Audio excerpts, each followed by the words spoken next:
Welcome into Signal Mountain in the beautiful Chattanooga area here in southern Tennessee as we are set for Game 2 of a best-of-3 sub-state series as the Signal Mountain Eagles take on the Upperman Bees. I'm Noah McKay on the call, back here on the Frontier Chevy UCR Media Network live on the main UCR Facebook page, YouTube channel, and the NFHS Network. Thrilled once again to be joined by my friend Jacob Vinson. An Eagles victory yesterday, 3-1, sets them on the doorstep of the spring fling. If Upperman wins game number 1 today, we will play a decisive Game 3 immediately following the conclusion of this one. The stakes are simple, and this one's going to be an intense baseball game this afternoon. Yeah, low-scoring affair yesterday. Two really good pitchers on the mound that pitched pretty well, and we expect to see the same today. We've got two really good aces going on the mound today with Barrett Anderson for Signal Mountain, and then you've got Wyatt Curtis going for the Bees as well. And you see the red jerseys for Signal Mountain. We'll see the gold jerseys for Upperman. It's a good jersey battle today as well, but the game itself is going to be really, really good. And the Bees, when their backs have been against the wall, have stepped it up to another level. They're going to need it once more. Couple of times. The last time Upperman had to win 2 games in one day to extend their season, they did it. A year ago in the state tournament, they actually won 3 games in a row to punch their ticket to the state championship game. To get back to the spring fling for the 3rd time in as many seasons, they're going to have to win 2 against the Eagles. Signal Mountain, they've got their number 1 going on the mound, knowing they win, and they are back to the spring fling for the first time since 2021. The Eagles are the road team here in game number 2. The Bees are the home team, so it will be the Eagles taking the bats when we come back. First pitch and a lot of action still to come. Coverage presented by the Southwell Auto Clinic and Nick's Restaurant on the Frontier Chevy UCR Media Network. What if opportunity was all in a day's work? We find new ways to make vacation dreams a reality. And that inspires me to do my best work every single day. What if you can make a real impact in people's lives with a team that cares? What I do matters, not just for guests, but for my team. We rely on each other each and every day. What if your work inspired fun and moved people? We put the world on vacation. Our job is to make people happy. Inspiring travelers around the world to live their best lives never stops being fulfilling. At Travel and Leisure, what if can be what is. Stop wondering. Join the travel movement and start a career where memories start with you.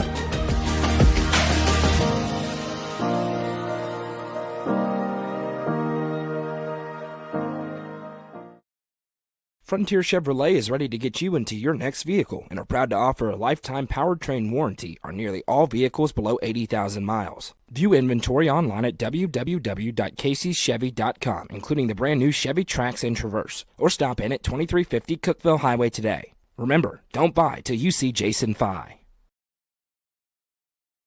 Delicious Pan Pizza is Domino's best-kept secret, with locations in Smithville, Sparta, Livingston, Allgood, and 2 in Cookeville. Delicious pan and hand-tossed pizza, pasta, and more is never far away. Use the Domino's app to take care of your game day eats today. Domino's is proud to support this broadcast on the UCR Media Network.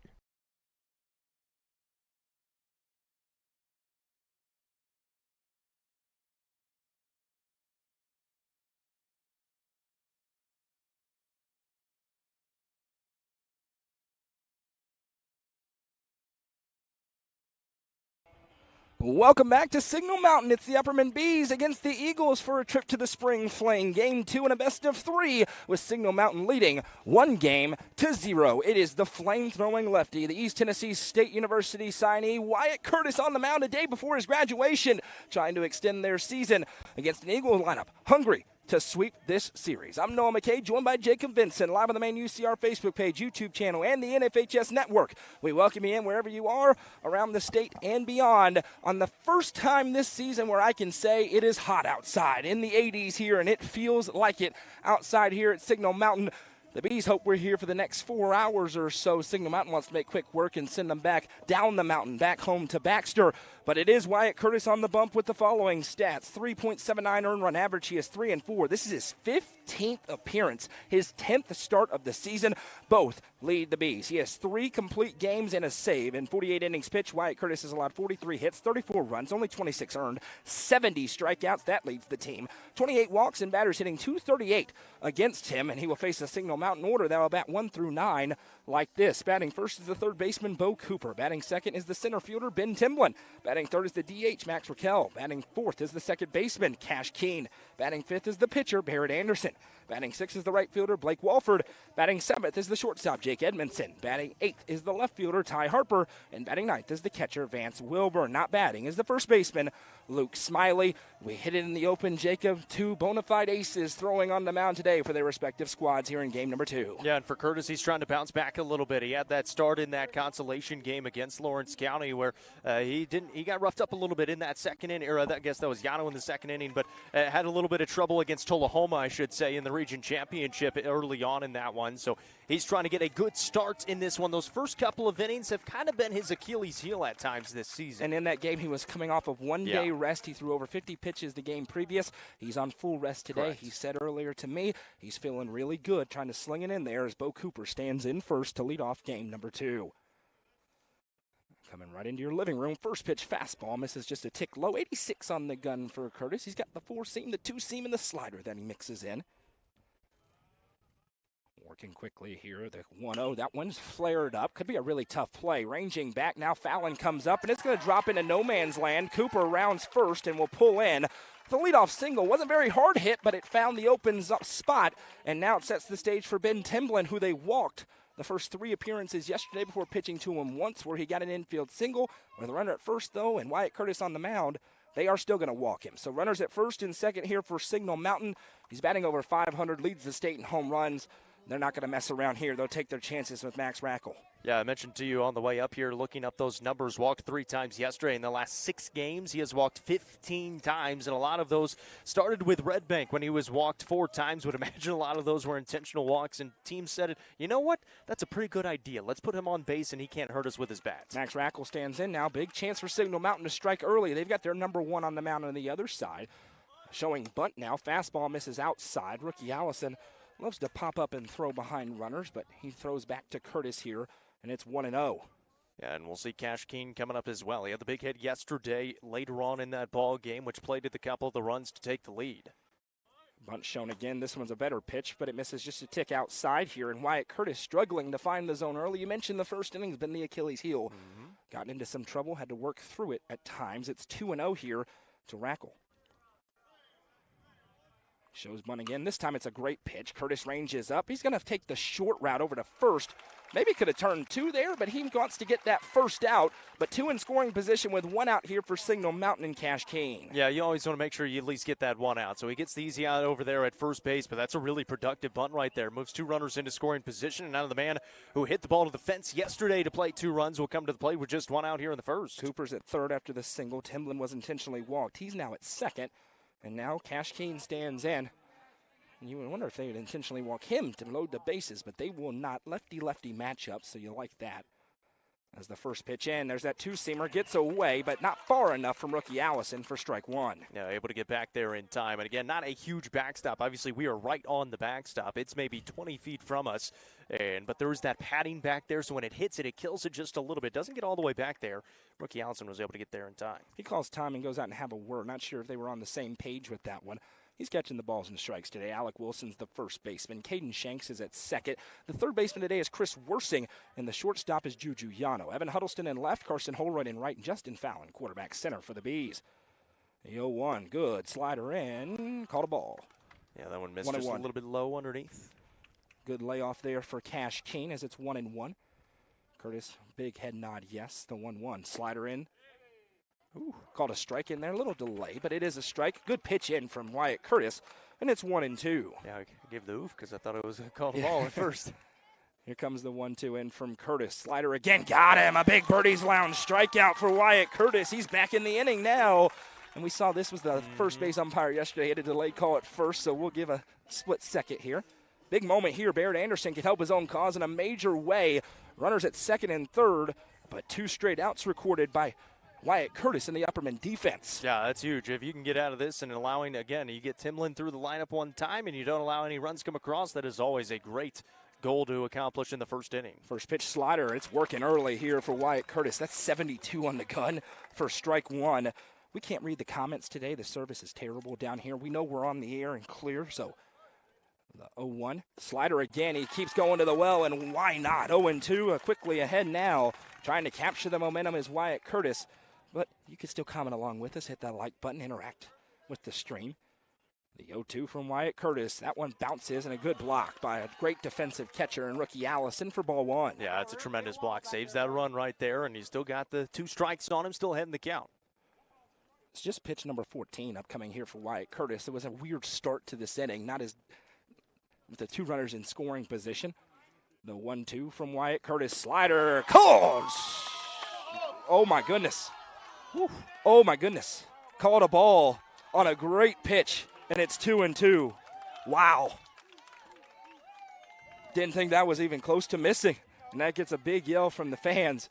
Curtis with the 2-2 in. New life for Anderson, and he rolls it over, and Alec Wilson is there, and he will win the race to first for the 3 unassisted. That retires the side, and a good job by Wyatt Curtis for the Bees. Barrett Anderson will look to match when he goes to the mound when we come back. Coverage of this Game 2 of the Sub-State Series is presented by the Southwell Auto Clinic and Nick's Restaurant on the Frontier Chevy UCR Media Network. Sonia Brown is a full-service realtor and is licensed across the state of Tennessee, listing and selling residential and multifamily, land and farms, commercial and industrial properties. Sonia handles the sale from start to closing and beyond. Let her put her 30-plus years of experience to work for you. Sonia Brown with American Way Real Estate has been supporting student-athletes in the Upper Cumberland since 1990. You can reach Sonia Brown at 931-979-7145. Sonia Brown, realtor with American Way Real Estate, is proud to support this broadcast on the UCR Media Network. Nelson Trophy and Screen Printing is proud to support student-athletes and athletic departments throughout the Upper Cumberland. They're also proud to sponsor the Nelson Trophy and Screen Printing Player of the Game on this broadcast. From trophies to t-shirts, they can do it all. Stop by and see them at 120 Circle Drive in Allgood or give them a call at 931-537-9559. Nelson Trophy and Screen Printing is proud to sponsor this broadcast on the UCR Media Network.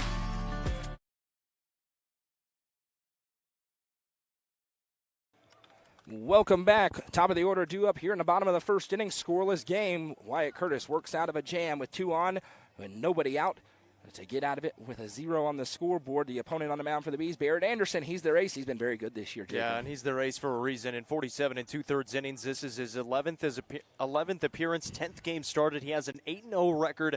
He has won all of his starts where he has started. He's got to start in a game before the season in an exhibition game, and then he also came in relief in one of those as well. The only 2 times he has not registered a win, has only allowed 7 earned runs. He's got a 1.03 ERA, a 167 batting average against, and 52 strikeouts to 17 walks. Similar stuff to Eli Huddleston for Upperman fans. He's going to be in the mid-80s. That was 85 when that last warm-up pitch that he just threw, but a 4-picks Mitch. He can mix. He can really mix it up there and keep those hitters off balance. He will face an Upperman lineup that bats 1 through 9 like this with a little tweak today for Wes Shanks. Leading things off is the center fielder Justin Fowling. Batting second is the second baseman Caden Shanks. Batting third is the third baseman Chris Worsing. Here's the change. Batting cleanup today is the catcher rookie Allison. Batting fifth is the DH Carson Shoup. Batting sixth, the first baseman Alec Wilson. Batting seventh, the shortstop Juju Yano. Batting eighth is the right fielder Carson Holroyd. And batting ninth is the left fielder Evan Huddleston. Wyatt Curtis is being hit for by Carson Shoup. Barrett Anderson trying to match the inning put up by Wyatt Curtis.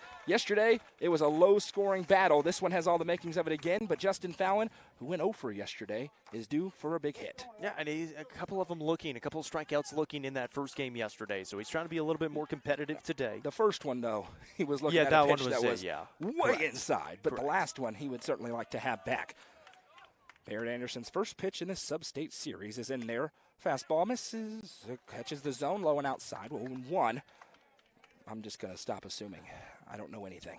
You know what assuming does. Yeah, certainly for me. The 0-1 coming here to Justin Fallon. That one misses away. Wild pitch. 87 on the gun there. Revved it up. That's the fastest one he's thrown so far in warm-ups or through the first 2 pitches. It'll be pretty similar between him and Curtis velocity-wise, but you mentioned he can kind of mix it up with those 1 through 4 pitches that we'll see throughout this game. 4-seam, 2-seam, change-up, breaking ball from what we've heard. We'll have to see that for ourselves behind the plate. 1-1. Fallon rolls it over. Shortstop with work, and it eats him up. And that's going to be an E6. Justin Fallon sets the table for a snub. in the Mr. Baseball discussion. Here comes Caden Shanks, who parked one behind the woods yesterday for the lone score for the Bees. It's a much better start for the Bees, able to get somebody on board for the first batter in there as well, something that took them a while until the fourth inning yesterday, and able to do it here in the first. Ben Timlin took a perfect game into the fourth inning. Last time out for Anderson, he was cruising through Saudi Daisy, a run-rule dominant victory for this team as they won the region on Saturday. He's out here for another start, pitched all 5 innings in that game. Caden Shanks stands in. First pitch swinging, and this is going to be a base hit as Fallon tiptoes his way around it. Right fielder to it quickly, but 2 on with nobody out for Chris Worsing, who will stride in. The freshman trying to strike first here as they've timed up Anderson so far. You don't want to face a guy with the numbers of Anderson, but if I just told you right-handed pitcher, mid-80s, a lot of these Upperman hitters would go, yes, please, and thank you. So far, they're timing him up pretty well. Well, they faced an ace against Lawrence County in that winner go-home game in the region consolation, and they timed him up pretty well as that game went on, and they're getting Anderson early on here in this one. But he's trying to do what Wyatt Curtis did, work out of 2 on with nobody out in the top half. As now Worsing stands in, batting .381 on the campaign. First pitch in, there's a good fastball for strike 1. I was wondering if Coach Shanks would try to do what Coach Bandy did on the other side and show a bunt here with their 3-hole hitter at the plate. Worsing, though, he's so good with the bat in his hands. It's tough to take it out. He's second on the team, and AB's recorded at 105 on the season entering today. Anderson with the 0-1, bounces and gets away, and 2 in scoring position now for the Bees as they look to punch first here in this all-important game number 2. Time going to be called by Wilburn behind the plate. We saw him do this yesterday with Timlin, really calm him down. He needs to here as it's a 1-1 count to Chris Worsing. Well, you didn't need the bunt. You're able to move him into scoring position, and now for Chris Worsing, something he has done really, really well this season. Hit fly balls to the outfield. Yes. Just gets it to the outfield to get those a run or 2 across. He would love to put it down in the grass, but most likely he's going to find it into the outfield. Ton of speed out there with Shanks and Fallon on the base paths. They can certainly run. As Worsing stands in a 1-1 count, see if Wilburn was able to calm things down just a little bit there.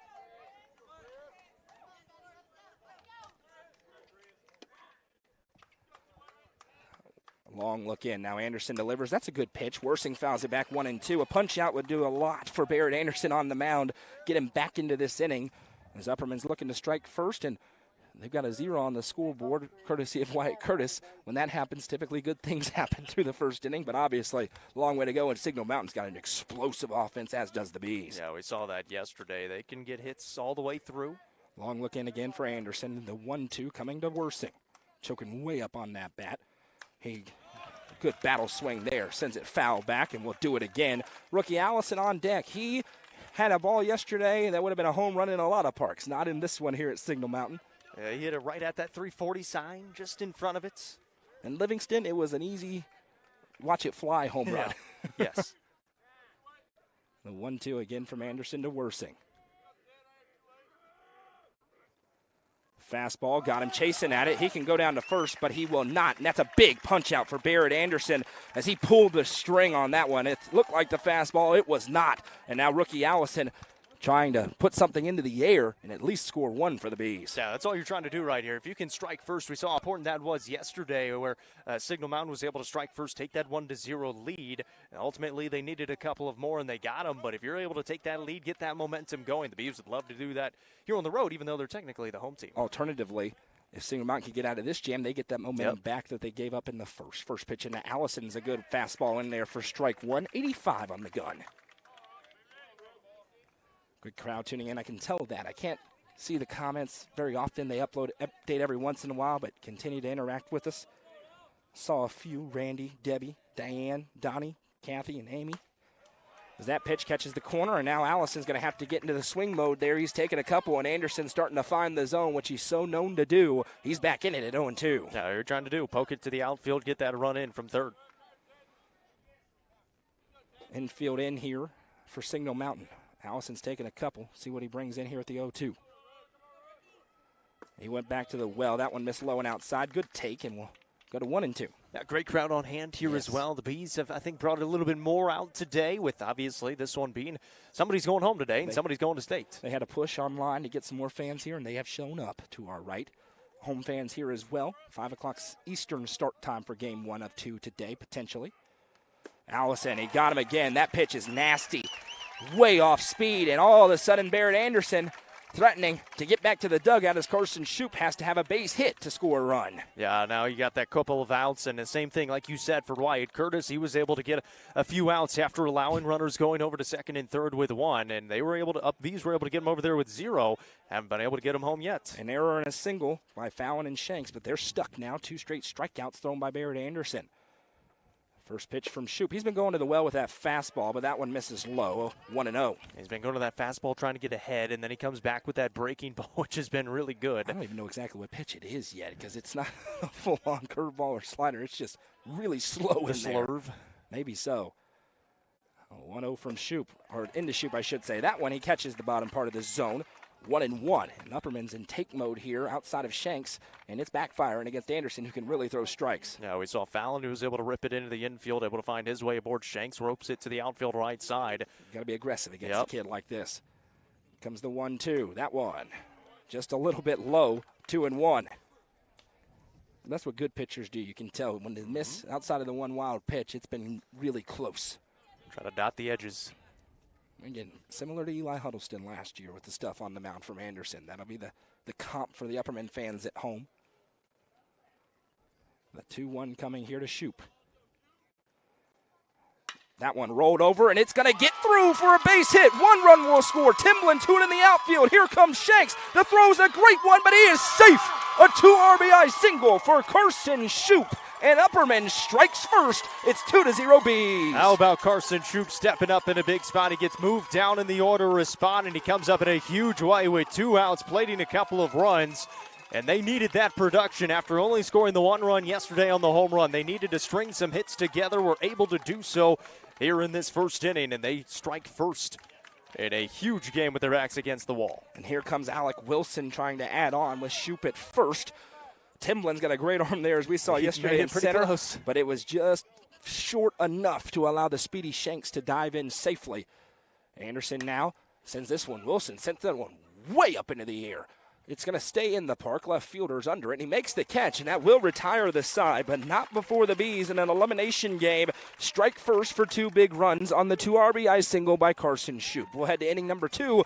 With Signal Mountain coming back up. Coverage presented by the Southwell Auto Clinic and Nick's Restaurant on the Frontier Chevy, UCR Media Network. From the sports field to the hunting field, our friends at Hall Sports and Outdoors can outfit anyone. Located in the heart of Jamestown at 207 South Main Street, Hall Sports and Outdoors carries everything from kayaks, fishing gear, and camo to guns and ammo. With top brands such as Columbia, Timberland, Under Armour, Asics, and much more, nobody can top their selection. Need some custom gear for your team? They also offer uniforms, gear, and custom embroidery. Stop by and see them at 207 South Main Street in Jamestown. Hall Sports and Outdoors, proud sponsor of this broadcast on the UCR Media Network. Clint Connor is your local auctions expert. With full service from start to finish, the Exit Crossroads Auction Group are here to make the process easy for you. Visit crossroadsauctiongroup.com for more details and current auctions. Clint Connor, your local auctions expert, is proud to sponsor this broadcast on the UCR Media Network.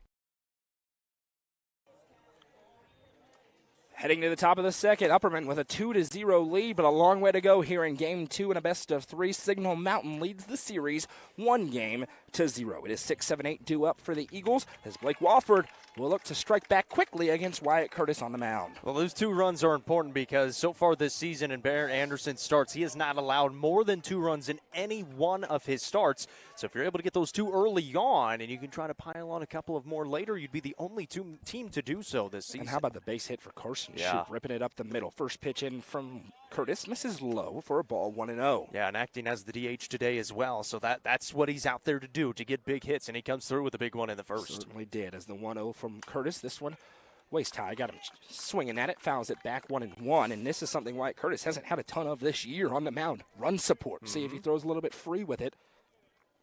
Especially early on. And he's ready to go quickly. And he's got his hand, the umpire's got his hand up the whole time. Wyatt Curtis was locked in. They didn't have the foul ball away. He likes to work quick. He does like to work quick, but he can't go that quick. Here comes the 1-1 in. There's that slider. Misses outside just by a hair, 2-1. Been a tight zone so far for both. We saw it affecting Anderson a little bit in the first as well. Big game, high-level pitchers, no problem. That one waved at and tipped off the glove of rookie Allison. Deuces wild at 2-2. And we saw Woodruff yesterday struggle with the slider from Juju Yano. Of course, that's coming from a different spot, so you wonder what Curtis does today is the lefty. Here comes the 2-2 fastball, and he got him chasing that one. Wolford there, the right fielder. He'll be followed by Jake Edmondson and Ty Harper, lower half of the order here. Upperman wants to avoid facing Bo Cooper and company, and of course Ben Timlin until inning number 3. Yeah, it's just a free base runner for him. Here comes the 2-2 slider again. This time he's able to foul it off, and a good battle developing here, as you would expect all through the order with these two teams we mentioned yesterday. Felt like a really tight series on paper. We've seen that through an inning or a game plus an inning. Here comes the 2-2. That one, he revved up the fastball, missed it up and out, and now it runs full at 3 balls and 2 strikes. You would love to be able to get this batter after being ahead a couple of times. Try to sit him down early on to get the start in this inning. Maybe slider time here for Wyatt Curtis. Here comes the 3-2 fastball. Called a ball. Rookie Allison went to tag him. It's called a ball, ball 4, and it's the second walk issued by Wyatt Curtis. Blake Walford heads down to first. Well, now for Signal Mountain, you got to cash in on that. If you're able to get that base runner aboard to lead things off, you get that pitch count up there a little bit as well. Try to string together something and see if they go back to that small ball like they tried to do in the first. And Wes Shank said, where was that one? And the umpire said, low. Not Pretty good pitch. Not by much.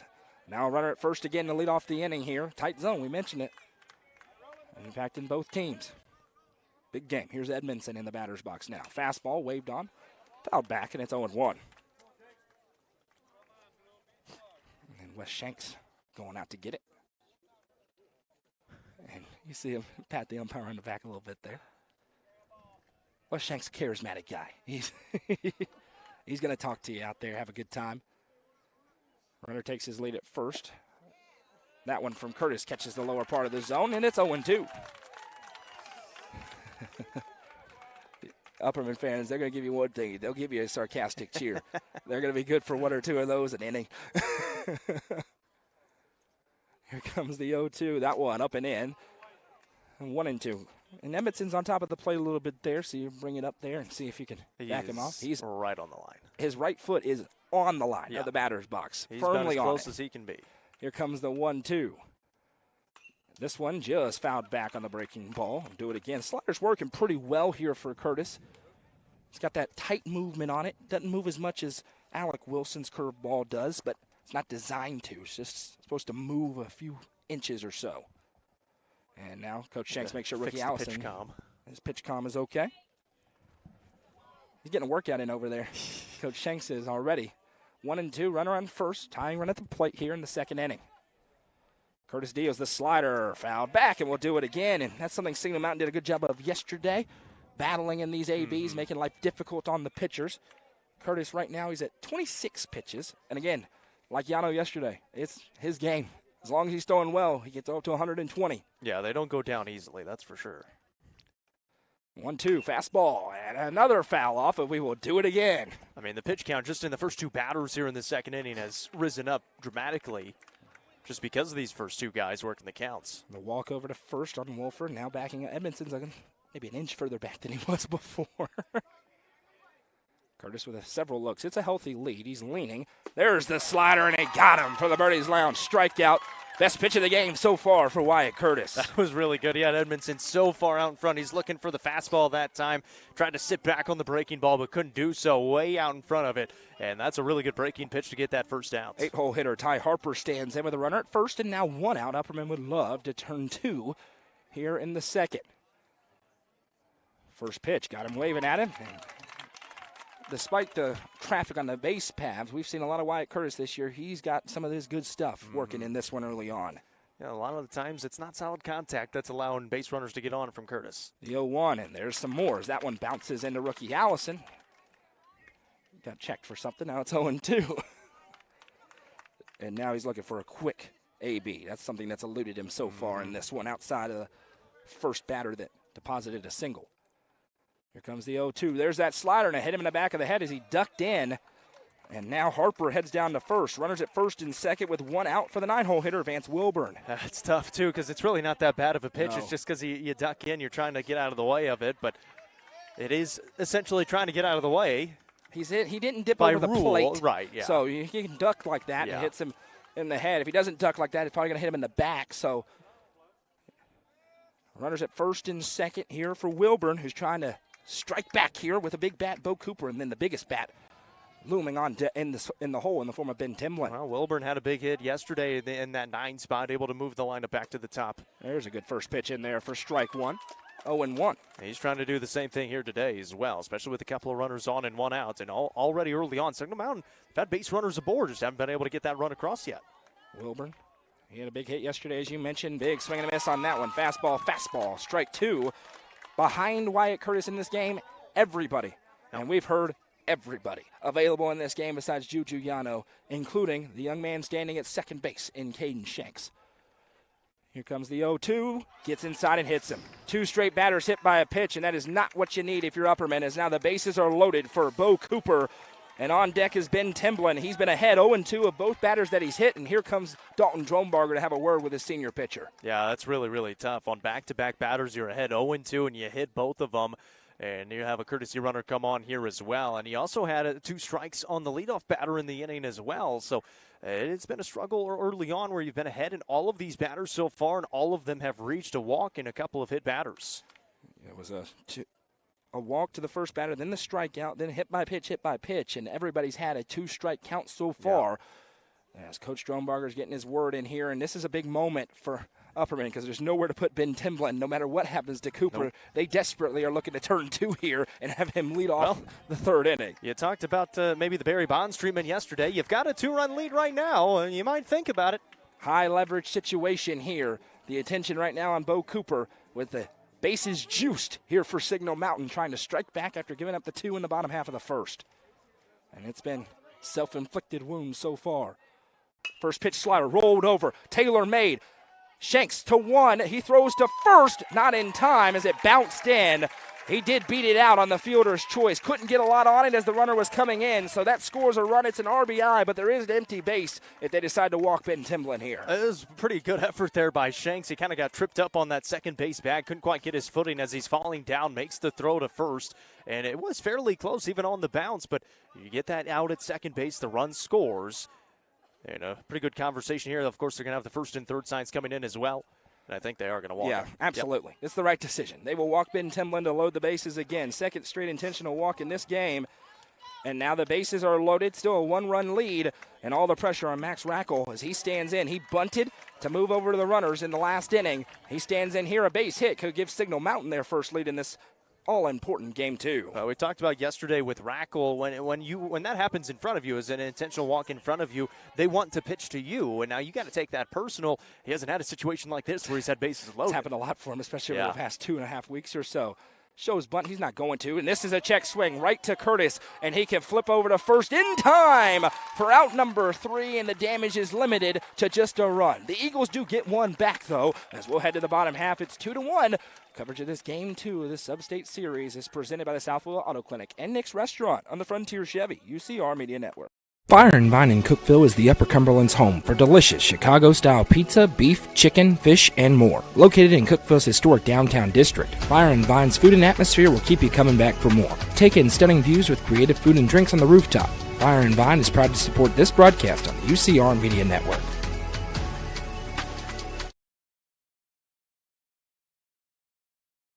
Loading the kids in the car, brokering peace in the back seat, mastering the snack handoff without even looking. Why are simple things sometimes so complicated? Thankfully, with auto owners, insurance doesn't have to be one of them. We work with independent agents who keep insurance simple, so you can worry about more important things, like figuring out what's growing in that cup holder. That's simple human sense. Visit swallowsinsurance.com or call us today, 931-526-4025. Protecting your future. It's what we do.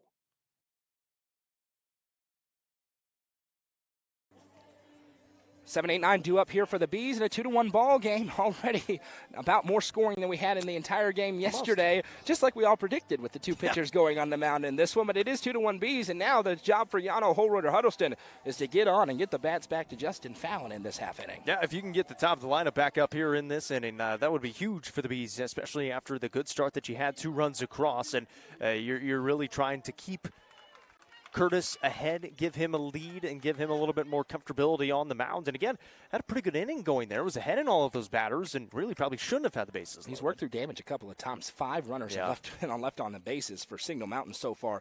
Something, talking to Coach Shanks before the game, a point of emphasis for the Bees in this one is to not leave runners out there. They left 1 in the first, but they did strike for 2. Juju Yano's first pitch swinging, but it's right at Timblin in center field. 1 pitch, 1 out. It'll bring up Carson Holroyd. Yeah, and Barrett Anderson loving to see that on the mounds. He'd love to do that again against Holroyd here. And against a guy who likes to pound the zone, you may see some quicker innings like that because you got to be a little bit aggressive there in the batter's box. See what Carson Holroyd does. He's dropped a few bunts down here in recent weeks. Nobody on, though, so he may swing away. Third baseman right up on the grass. First pitch for Anderson. He chops this one. It's going to go foul, 0-1. So 2 pitches, 2 swings for Yano and Holroyd here with Evan Huddleston on deck. Not your stereotypical 9-hole hitter waiting. 4th on the team in batting average. Make it 5th after Carson Shoup just jumped him. Here comes the 0-1. That one misses away. Good take by Holroyd, 1-1. Some other action going on across the Upper Cumberland tonight, finally, after a lot of rain last night. Lots of softball, and we already have one team going to the spring fling. The Gordonsville Tigers sweeping Whitwell in dominant fashion yesterday at Crump Paris Park, as that one misses outside, 2-1. They rolled past Whitwell, the Tigers, into the single-A state tournament. Tonight, in region action, DeKalb County Upperman softball, is the 2-1. That one is across. A good pitch in on the outside corner, 2-2. We've also got Gordonsville taking on Joe Burns tonight in a big one there at Crump Paris Park. 2-2 coming into Carson Holroyd. Anderson looking for a punch out. And he's got it. He rips that slider out. That's the best slider we've seen when it comes to the break so far. And that's punch out number 3 for Barrett Anderson. Yeah, that one actually broke away, and you're able to get that chase a little bit, especially when you started on that outside corner. He's at least got to watch it all the way in, and he's able to chase that one as well. That's a good pitch. Evan Huddleston now trying to flip the lineup over. If he doesn't, though, in the third, Upperman would have 1, 2, 3. They always like that. Did that one hit him? It did. Did it? No, it did not. He called that ball. Evan Huddleston didn't go to first. I don't think that hit him. I don't either. I don't think that it hit something, but Evan Huddleston didn't move, and it may have clipped his jersey. I could see it. Yeah, I don't think that hit him. It didn't hit his jersey. The Bees fans aren't happy, but it did not hit him. Here comes the 1-0. That one's across the knees for a strike. Yeah, he would be one of the first people to not even try to sell being hit by a pitch. Yeah. He kind of just looked around. So we're going to say that was a good one, as it's 1-1. Anderson, this one's rolled over, and he can't get to it. Long way to go, and it's a base hit for Evan Huddleston, who could take a big loop around first, but Timblin is there, and it's a 2-out single. He does flip the lineup over, and Justin Fallon will try to put a charge into something. He reached on a hard hit ball to short that resulted in an error to open up the ball game. Not the hardest hit grounder, but it's right up the middle. Something that nobody can get to is right over that second base bag. Second baseman got a glove to it, just touched it for a moment, but could not knock it down. And now you've got a little speed on the base path. You've got the top of the lineup up, and now you're going to try to get a little 2-out rally going for the Bees. Yeah, looking for 2-out magic here, Upperman, and a 2-1 lead here in inning number 2, but they know that may not be enough with this explosive Eagles offense on the other side. First pitch in. There's that fastball. He goes to it on the first pitch a lot, maybe every time, in fact, through the first time through the order, and it's 0-1. Yeah, likes to work that bottom part of the zone, does so that time. I've seen Fallon take a lot of pitches in this series so far. Runner at first is Huddleston. Here comes the 0-1. That one misses low and outside. It was a good frame behind the plate, but it did miss, 1-1. Wilburn's done a nice job with that in this series, kind of getting that quick movement. Yeah, if you meet it before it gets there, and then you can kind of hit it as it's coming in. Healthy lead for Huddleston at first. Plenty of speed, as you mentioned. And now he will take off, and it's a low pitch. It's a domino stolen base for Evan Huddleston, and he was going to be safe. It was a great jump from first for Huddleston. Yeah, even as that pitch came in, he was already halfway down there. That was a great jump by Huddleston. Now you're into scoring position and a good hitter's count here to a good hitter at the plate. 8th stolen base of the season for Evan Huddleston, 3rd on the team behind Shanks and Fallon. Shanks has 16. He's on deck right now. Would love an AB in this half inning. 2-1 count here to Justin Fallon. He goes chasing at that one and sent it way out of here, but it is way foul. And it's 2-2. Yeah, that's about 30 yards away from being the hardest hit home run anyone's ever seen in this ballpark. For the second time in 2 days. Yeah, that was way out in front, but he hit every bit of that baseball. But now Anderson, he's been good in 2 strike counts so far. Looking to continue that here. Definitely look for that slider. Yeah, he's ripped it off a few times. Runner at second, a check back. 2-2, got him. He did rip off that slider for strike 3, and a big job by Barrett Anderson to strand the runner in scoring position. We will head to the third. It's still 2-1 Bees. Coverage of this sectional round Game 2 game is presented by the Southwell Auto Clinic and Nick's Restaurant on the Frontier Chevy, UCR Media Network. What if opportunity was all in a day's work? We find new ways to make vacation dreams a reality. And that inspires me to do my best work every single day. What if you can make a real impact in people's lives with a team that cares? What I do matters, not just for guests, but for my team. We rely on each other each and every day. What if your work inspired fun and moved people? We put the world on vacation. Our job is to make people happy. Inspiring travelers around the world to live their best lives never stops being fulfilling. At Travel and Leisure, what if can be what is. Stop wondering. Join the travel movement and start a career where memories start with you.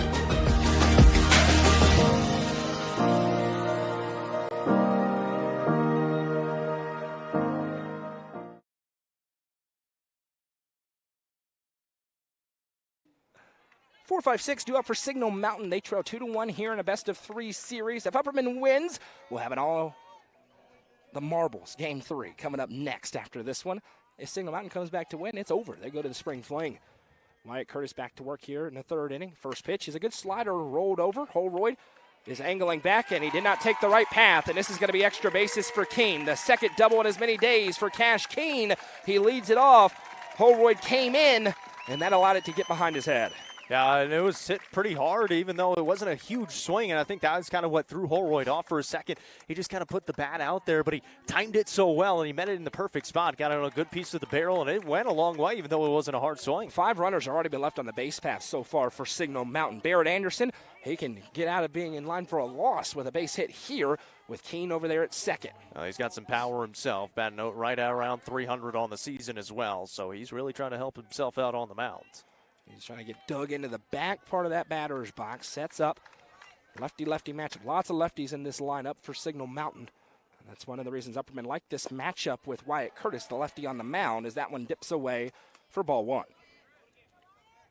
Traffic all over the base paths for both teams, just like we all thought with Anderson and Curtis going on the mound. A glance back, now the 1-0. Fastball misses low and outside. That's been the miss so far for Wyatt Curtis, and it's 2-0. Yeah, and when he was getting ahead in those counts, that was the miss you mentioned. It was inside to both the lefty and the righty on back-to-back batters. A glance back a couple of times towards Keene. Now he comes home. There's a good fastball in there for strike 1. Popped the leather on that one of rookie Allison.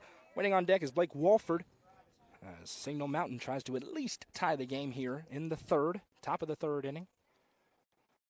This one's flicked out, and that's going to be down for extra bases. Keene will score with ease. We are tied up at 2 as Anderson is booking it. Just now 2 at his Huddleston, and it is back-to-back stand-up doubles for Signal Mountain as their explosive offense has tied the game up. That's a really good piece of hitting right there on the outside part of the play. And I was just going to say, if you can start throwing that two-seam into those lefties, it tails away from him. Well, he went with it that time and hit it a really long way, all the way to the fence. It got there in a hurry.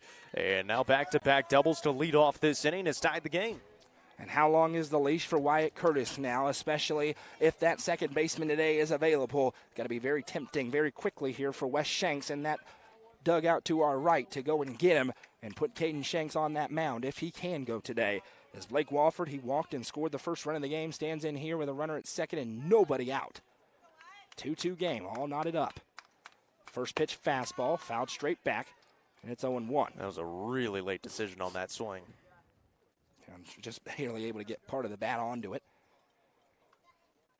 It took a huge bounce off the backstop here into the infield.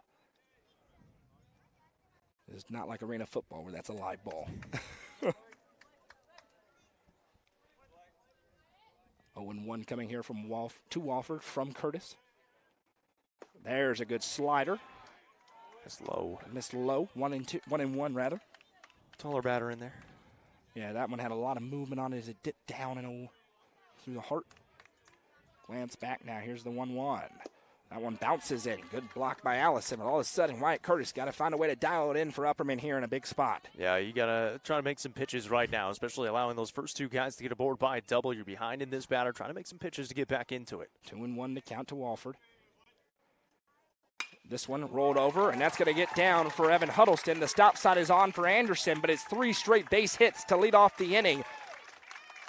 And they are in business here with runners at the corners and still nobody out for the Eagles. And it has been hard contact as well. We saw the first batter put it to the right field fence. Second batter puts it to the left field fence, that time through the 5-6 hole, and it was hit right on the screws. For Upperman, your back's against the wall here. Still no move, no mound visit yet. They burned one of their 5 back in the opening inning. Coach Drombarger staying put for now. It is the 7-hole batter, Jake Edmondson. Struck out swinging in his first appearance, who can give Signal Mountain their first lead, looking for now their 4th straight base hit. First pitch slider is a good one. That one's in there for strike 1. Oh, and for the Bees right now, you've got a weapon behind the plate in a 1st and 3rd situation where you can throw down to second base and still have time to throw it back to the plate. And big arms out there at second and short as well with Yano and Shanks.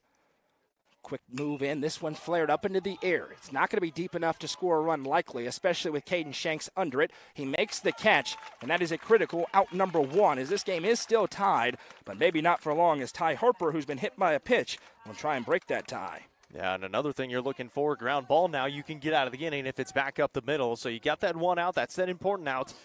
And big thing for rookie Allison, keep everything in front right now as well to not let anything get past or behind to the backstop. Runners at the corners now with 1 out here for Ty Harper, who stands in for the 2nd time. He was down in the count 0-2. Shows bunt. He pops it up. Rookie Allison slides back in. Did he make the catch? He did not. It was close, right into your living room, but couldn't quite get it. Tough one against the backstop, and it's 0-1. It's unfortunate. He got a good jump on it, just kind of ran out of real estate. He kind of came down to a slide, and I think it would have hit the base of the wall right in front of us. So unless he is diving into the wall, he's probably not catching that one. Had to go with the slide in and just couldn't quite get it. And it's just a loud strike 1, and the bunt's interesting. The squeeze play on here for Harper, and let's see what he does here 0-1. Curtis hadn't gone to the double leg kick yet.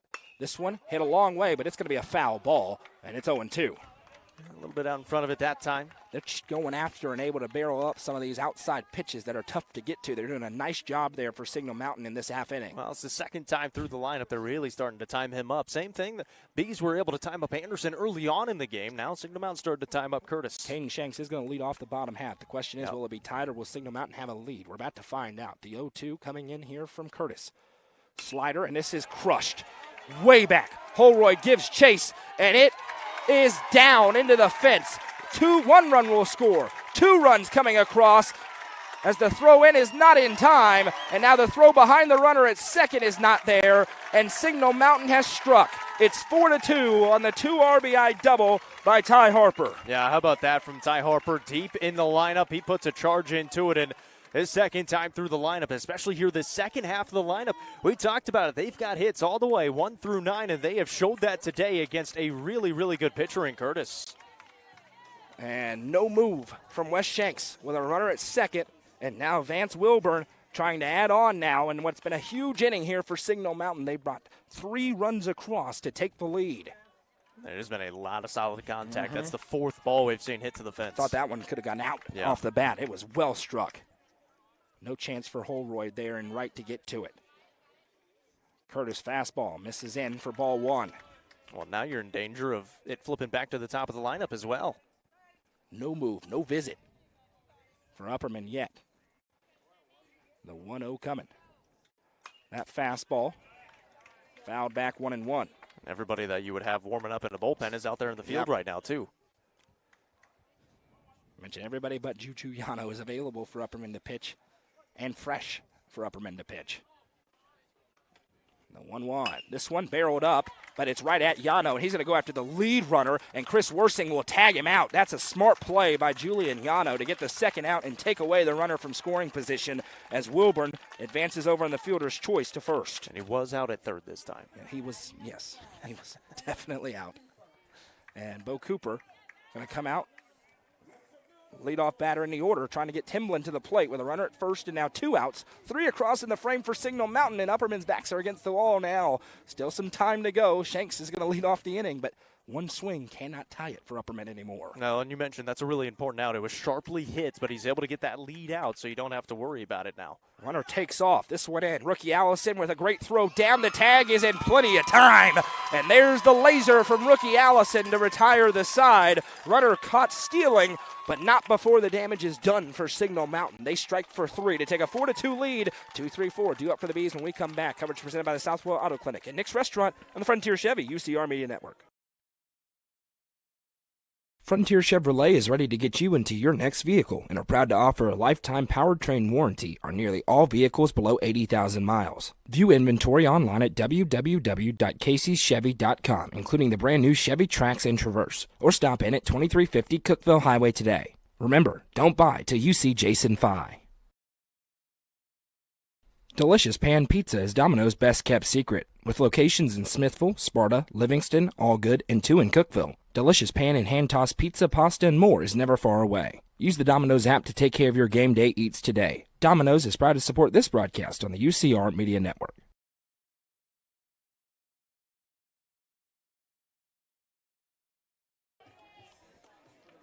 Caden Shanks, Chris Worsing, and Rookie Allison as the equation has changed. They're due up in this half inning. Signal Mountain strikes in the top half for 3 runs to take a 4-2 lead. And Caden Shanks, who singled and scored a run, will look to do some damage and get him back within 1 on one swing of the bat. Well, and I mentioned Barrett Anderson. In all of his starts this year, nobody's scored more than 2 runs, and the Bees are at 2 runs right now, and Anderson is working with an advantage behind him by those couple of runs. But again, you're facing Caden Shanks again for the second time through. He already made you pay one time, was able to get on, come around, and score. We saw him hit the home run yesterday. He's one of the most dangerous batter in the lineup right now. He's been swinging at the first pitch every time he's up. He's homered in 2 straight games, and it was a first pitch swing on his home run yesterday. He hit a single on the first pitch that he saw. We'll see what Barrett Anderson brings in here to open this AB. That one misses upstairs for ball 1. It's a good pitch. It is a good pitch. It's also a good take. That's one of those you tip your cap both ways. Anderson and Shanks. It kind of dropped off the table. Might have been that changeup. Comes the 1-0.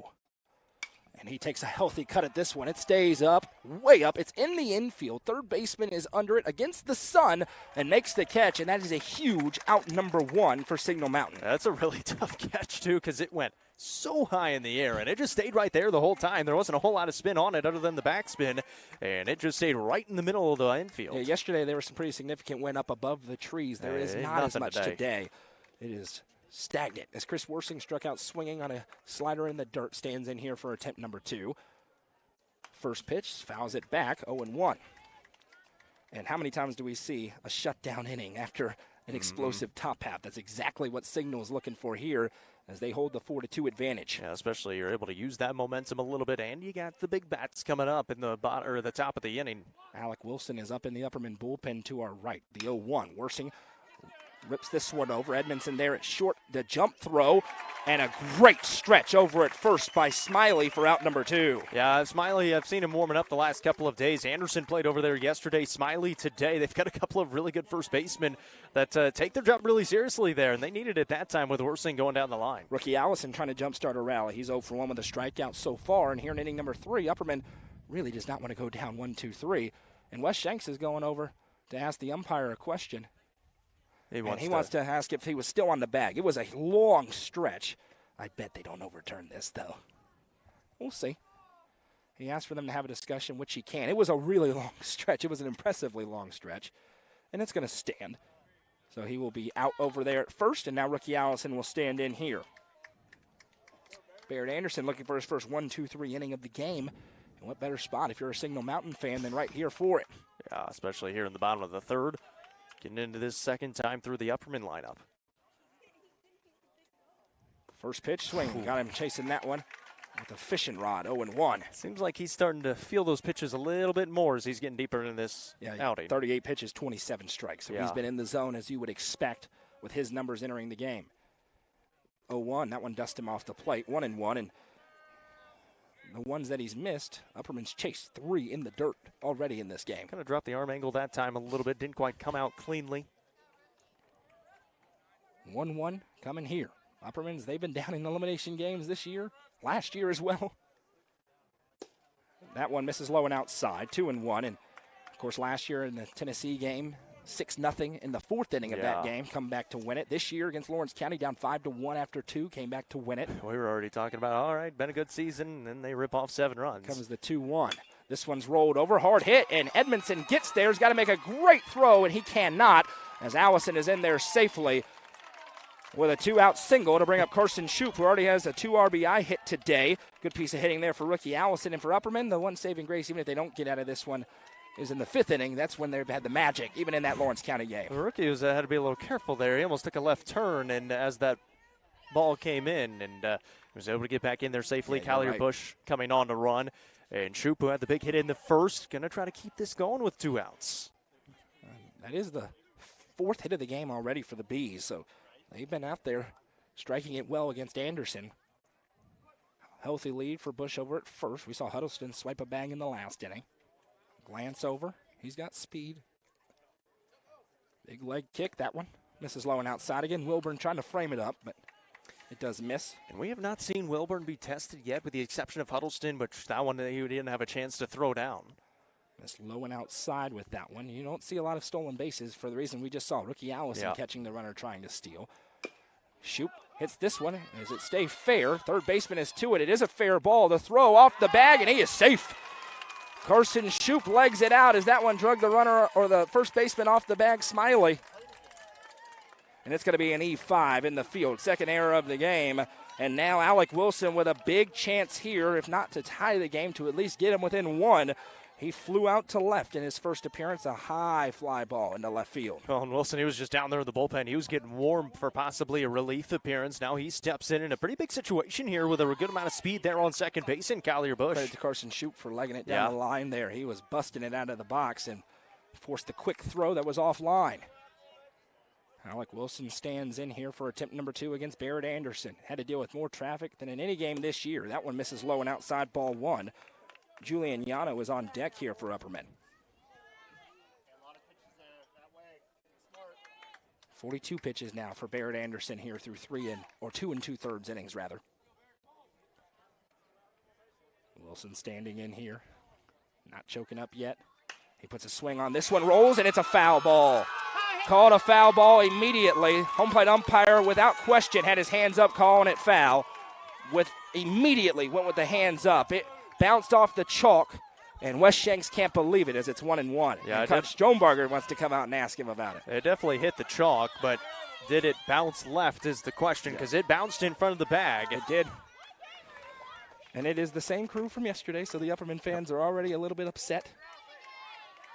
Coach Stronebarger's holding out. It was an immediate call, 1-1. Yep. Coach Shanks never looked at it, but he was right on top of the bag, so he actually had a better view than anybody. But doesn't matter now. It's 1-1. Alec Wilson, you can see the look on his face. He's not happy about it. It would have been at least 1 RBI, and Shoup would have gotten to third at least with how far to the left that thing was going down in the bullpen. Anderson with new life now in a 1-1 count. Delivers that one in. It's across in the outside corner for strike 2. That is big. Mm-hmm.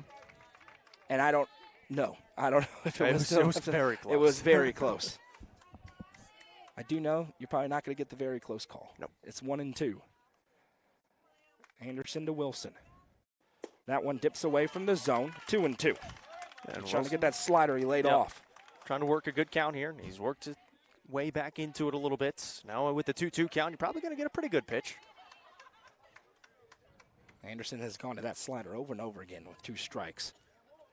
Wilburn lines up out there again. Here comes the 2-2. Fastball, and he got it. Pulled the string on the changeup, actually, for strike 3. And that is a humongous sequence in this game as 2 Bs are left on the base paths, and Signal Mountain carries a 2-run lead into the middle frames. Top of the 4th when we come back. Coverage presented by the Southwell Auto Clinic at Nick's Restaurant on the Frontier Chevy UCR Media Network. Sonia Brown is a full-service realtor and is licensed across the state of Tennessee, listing and selling residential and multifamily, land and farms, commercial and industrial properties. Sonia handles the sale from start to closing and beyond. Let her put her 30-plus years of experience to work for you. Sonia Brown with American Way Real Estate has been supporting student-athletes in the Upper Cumberland since 1990. You can reach Sonia Brown at 931-979-7145. Sonia Brown, realtor with American Way Real Estate, is proud to support this broadcast on the UCR Media Network. Nelson Trophy and Screen Printing is proud to support student-athletes and athletic departments throughout the Upper Cumberland. They're also proud to sponsor the Nelson Trophy and Screen Printing Player of the Game on this broadcast. From trophies to t-shirts, they can do it all. Stop by and see them at 120 Circle Drive in Allgood or give them a call at 931-537-9559. Nelson Trophy and Screen Printing is proud to sponsor this broadcast on the UCR Media Network. 1-2-3, do up for Signal Mountain, looking to add on now in a 4-2 ball game. A little discussion with some of us here. I think it was a foul ball. That was very close, very, very close. But it did, we think, just sneak over to the left of the bag for a foul ball. So if it's the right call, it's the right call. And Bo Cooper looking in here. He was at the plate before the runner got caught trying to steal a bag. And there is action in the bullpen for Signal Mountain here to our left. First pitch, good one. In there in the outside corner from Wyatt Curtis, 0-1. Well, and that kind of plays into the things, hey, you can throw your starter again in that second game. It's just a max of 120 today, not in one game. Comes the 0-1. Slider dips away. Rookie Allison can't grab that one clean. 1-1, and yeah, it's now for Signal Mountain, though, you imagine in the top of the 4th, it's a 2-run game, certainly nowhere near done, but they really would love to slam the door here and not allow a comeback victory from Upperman. 1-1, big looping slider, check swing, fouled off, and it's 1-2. Yeah, a late decision. I think it was going to be a strike anyways. That was a really good pitch from Wyatt Curtis. That was one of those, he was on it the whole way. He finally pulled the trigger at the last second. It was nothing he was going to do with it, but it could have been a strike, and he was able to pull the trigger and make it for a foul ball. And now he's trying to become a base runner for Ben Timblin, who's not going to get to swing. He's already been intentionally walked twice, but they can go 2 on with nobody out. Getting this hit leads to 2 on with nobody out. Well, I told you on the way up here, in the last 7 games, including today, he only has 10 at-bats. Because he has been walked that many times. 1 AB yesterday. There's that double leg kick. The fastball misses low and outside. We know Wyatt Curtis loves to go to that to mix up the timing, and it's 1-2. 2-2, rather. My apologies. Cooper trying to battle in. Curtis with the 2-2. There's that slider, rolled over foul, and we'll do it again. And all day long, Signal Mountain has battled in these ABs. And Cooper has been the one to do it so far. He's been sitting on that slider a good amount. He's been able to catch up to the fastball when he needs to. Cooper, Timblin, and Rackle due up in this half inning. 2-2 coming again here to Cooper. Curtis delivers. Fastball low and outside, and we run full. Cooper trying to make it 2 on with nobody out because Timblin's going to walk. No, you can't lose him. You're ahead 1-2. You cannot lose the leadoff guy. We wondered if it would be Curtis in this half inning. It is. He's trying to prove his coach right. Here comes the 2-2. Swung on, fouled off. He's thrown some good pitches, and Cooper's fouled him off. A little off speed that time. He was a little bit out in front, right off the end of the bat. Coach Stromberger's giving the pitch call as he walks over to the foul ball. And Curtis has it, and here comes another 3-2 payoff pitch. This one's rolled over. It's right towards Shanks, rather, at second, and he throws over, and that's a big out number 1. And Timblin can go ahead and take off all his gear. I don't even know if he has it on right now, and start his walk down to first base. He gets on base with hits over 50% of the time. They're going to walk him. And there he goes. There was the point from Coach Stromberger, and there's the groan from Signal Mountain. It's the right decision. They boo. It's the ultimate compliment to that young man to send him down to first. It's the right move to make. If he was playing for the Bees, they'd be walking him too. 100%. And he walks down to first. It'll bring up Max Rackle, who's trying to make him pay again. Hadn't been able to do so today, though. He's bunted out and grounded out in 2 appearances so far. Timblin, though, has a lot of speed at first. He does. Stays put. Fastball misses outside for ball 1. Yeah, he's 21 for 22 on stolen bases, but they have seen rookie Allison's arm now. They tested it in that last inning. Curtis is up at 65 pitches now, so starting to get up there a little bit. Comes the 1-0. Runner takes off. Great jump. Allison with a good throw, but nowhere near in time. Timblin with too much speed slides in safely for the stolen base. That was a huge jump by Timblin, and rookie Allison, we saw he's got a good arm. He had no chance on that one. Pitch was in there for a ball, I believe. 2-0. Yeah. Nope, 1-1. It was a strike. 1-1. Apologies. All the attention on Timblin as he fired down the base paths there. Rackle now trying to add on and make it a 3-run lead. 1-1. That one fouled off. 1-2. This would be an important out if Curtis can get it here. He wants to put a 0 on the board and give 7-8-9 a chance to strike back. A 2-run game, that's just a kind of a solid inning for you. He starts to get to 3 to 4, then you got to put together a big number. Yeah. Here comes the 1-2. Looking for the slider. Doesn't quite dip back in, though. Misses outside. 2-2. I was going to say for Rackle, too, it's got to really play into the psyche when the guy in front of you is getting walked every single time, and he just hasn't been able to come up with that big hit yet. 2-2. Timblin bouncing around. Curtis delivers a fastball, and another battle swing. Fouled back. We'll do it again. And the thing with that is he's a really good hitter. He hits in this 3 spot on a Signal Mountain team that hits the ball really well. I'm like, Curtis wants a new baseball. He gets one after that one ricocheted back. Yeah, hit the brick back here after hitting the end of the bats. This is going to be pitch number 70 for Wyatt Curtis here. And inning number 4, 1 out for the Bees. Runner in scoring position after the walk in the stolen base. Intentional walk to Ben Timblin. Curtis with a 2-2. Slider has not been crisp in the past couple of frames. And now, once again, we run full at 3-2. Cooper in at full. He grounded out. Now, Rackle's done it again. Curtis. There's the fastball, and you kind of have to rely on it when you can't pinpoint that slider. You just got to find a way to get it by.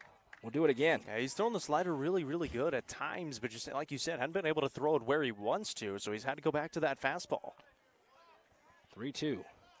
Payoff pitch. Got him. The Birdie's Lounge strikeout. He did fire him by for punch out number 3 of the day, rather, for Wyatt Curtis. He's looking for another big one right here, and it doesn't get any easier with Cash Keen coming to the plate, who's had some big hits here in this series so far. Nelson Trophy and Screen Printing Player of the Game yesterday for his game-winning RBI double. He has a double and a run scored already today. He's got a runner at second, looking to do more damage with 2 outs in the top of the 4th. That one misses low, 1-0. Again, leading another fastball. We say this as well for the Mr. Baseball talks. How many Mr. Baseballs are getting walked as many times as Timblin is? Yeah, absolutely. Great point. Timblin's jumping around out there, trying to get in the head of Curtis. There's a good pitch. Caught a ball, 2-0. Juju Yano over at short. Cannot believe that one. He put his hands up on top of his head. Yeah, he dealt with it yesterday a couple of times. He did. Yesterday was something else. Here comes the 2-0. That one did miss low. 3-0 now. And you don't want to make a mistake to Keene. Anderson, he has an RBI double as well, but hadn't had as big of a series as Keene has had. The base is empty over at first. Here comes the 3-0. That one's down Main Street for strike 1. 3-1. It's intense in here. Another tight game right now. Signal Mountain with the advantage, but that could change in a hurry as we've seen already. Here comes the 3-1. Inside, that one misses. Ball 4, and Cash Keen walks. And he heads down, and Barrett Anderson already has that RBI double. 1 for 2 today. Grounded out back in the first. Stands in for attempt number 3. And even without the intentional walks to Timblin so far, Curtis has struggled with those walks. That pitch count up there for a reason, a big reason. He hasn't been able to hit the strike zone a whole lot today. So he's trying to bear down. He's got runners on first and second. He's looking for a ground ball to try to get out of this inning. Yeah, it's the walks. There's been a couple of those, but then the 2 batters hit by a pitch as well, which might as well be walks that really have added up for Wyatt Curtis. Anderson stands in here, first pitch. There's a good slider in there for strike 1. Yeah, he's finally able to rip that one off pretty cleanly, but now Anderson, he's seen it. He's able to sit back on it if he needs to.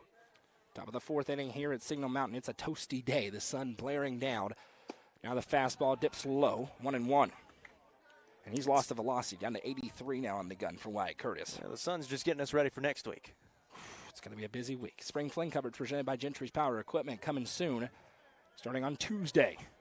Working on the logistics on the way up here. There's a slider, and Anderson has to take a little bit of a lap after that one. He was guessing fastball, and it was not the fastball. We've seen that a few times, and if you get that swing, you throw it once more.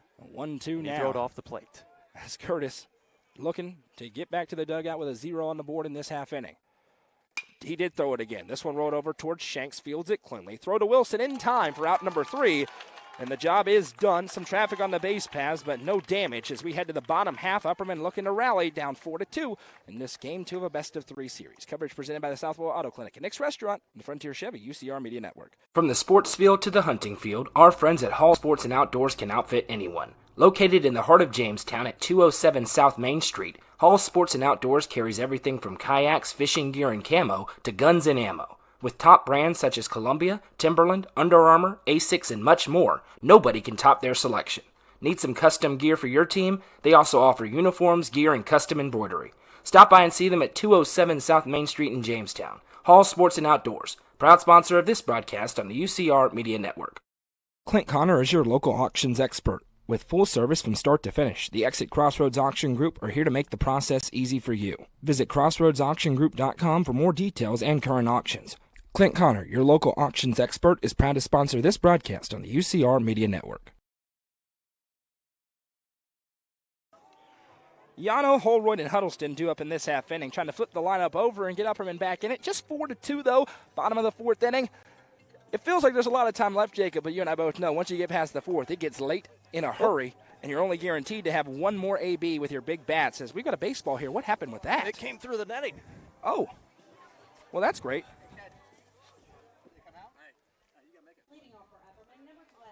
Coach Shanks says you got to make that play. So one of us here.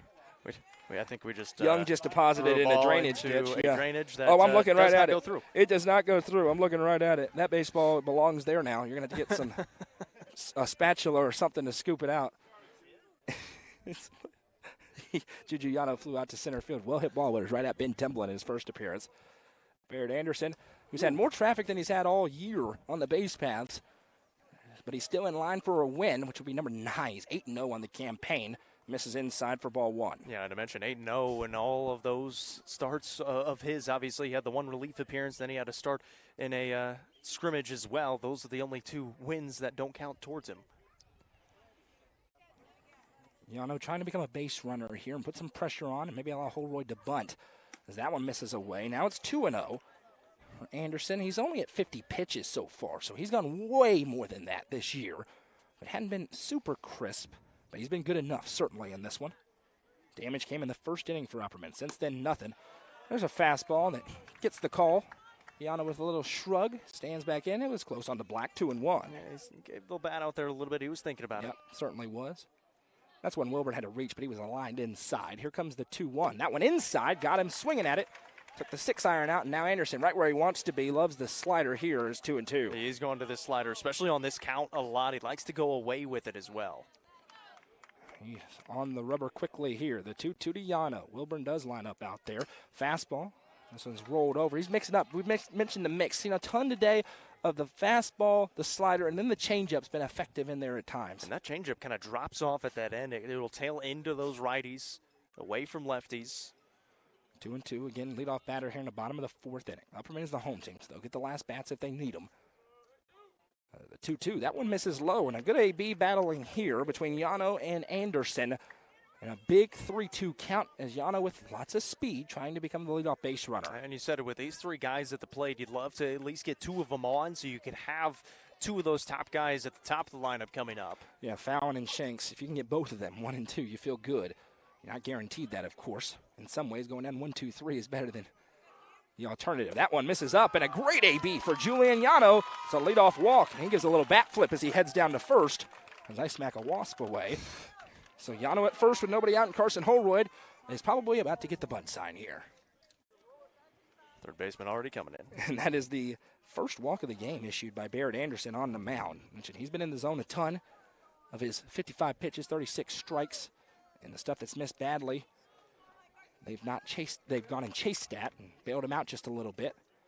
Yano takes a healthy lead. Holroyd does show bunt. Gets a good one down the first base line. Anderson races up. Now Smiley's there, and no play to be made. What a bunt by Carson Holroyd. made Smiley make a decision, and that's going to be a bunt single for Carson Holroyd. Yeah, I like that a lot. He hit it hard to that right side. I'm emphatic on that one. That's a hit. That's a great bunt for Holroyd. He made him make a decision, and Smiley had no chance to make the play. And now here's Evan Huddleston, and will he try to do the same thing with runners at first and second and nobody out and Justin Fallon on deck? Yeah, I'm emphatic about that one. Petey and I talking about it was not a perfect play by Smiley, but it had to be perfect to make that one. Infield in at the corners here. Huddleston, he does show bunt. It misses outside. He pulls away, and it's 1-0, and there's good speed on the base pass with Yano and Holroyd, and, of course, Huddleston at the plate. Yeah, if you're able to get him aboard as well. Watch out. Yeah. Here we go. This is the best chance Upperman's had to tie it up since they've gone down. 2 on with nobody out. The 9-hole hitter Huddleston at the plate. Anderson trying to settle back in. Bunt pulled back. Generous strike call. Widest it's been today. Right on that outside corner. Outside adjacent, as I call it. 2 on. Nobody out. 1-1 count here to Evan Huddleston. Multi-sport athlete, very underrated basketball player. Underrated baseball player as well. Shows bunt again. This time he gets it down. Smiley ranges up. He looks to third, now looks back to first. Late throw, but he did get him just in time. But the job is done on the sacrifice bunt by Huddleston. And now he gets a big round of applause. 2 in scoring position, and Justin Fallon, who is so overdue for a base hit, it's not even funny, stands in. Tying run in scoring position, 1 out Fallon. He reached on an error and scored a run in the first, struck out swinging in the second. Third appearance against Barrett Anderson, trying to save the season here in the bottom of the fourth. Yeah, and infield pretty much playing straight up with that 2-run lead as well. He's not going to bunt. Anderson needs his best. First pitch fastball, sent way up into the air, way back, still going back, and it is down to the fence. 1 run will score with ease. The stop sign up for Holroyd, who had to tag. An RBI South Willow Auto Clinic double for Justin Fallon. The Bees within a run, and here comes Caden Shanks to the batter's box, and they're going to walk him. We wondered if it would happen in this series, and it happens now. They are going to walk Caden Shanks intentionally, and both of the potential snubs for Mr. Baseball have been intentionally walked in this game. Bases loaded for the freshman Chris Worsing with 1 out, and that was so close to a home run for Justin Fallon. Yeah, landed right at the base of the fence, about 10, 15 feet right of that 340 sign, which is right where that light pole is out there in right center. He put a charge into it. We've seen these balls out to right field. They just travel really well. Holroyd did the right thing waiting there. Yeah. That one could have been caught. Yes. If he's off the bag, it's a double play that ends the inning. Instead, here's Chris Worsing. He's also due. 0 for 2 with a strikeout and a ground out. Anderson trying to lock it in. First pitch fastball, and if you're Worsing here, a sacrifice fly is more than enough. You're trying to tie the game. It's now 4-3 in the bottom of the fourth. Well, hey, 3 runs.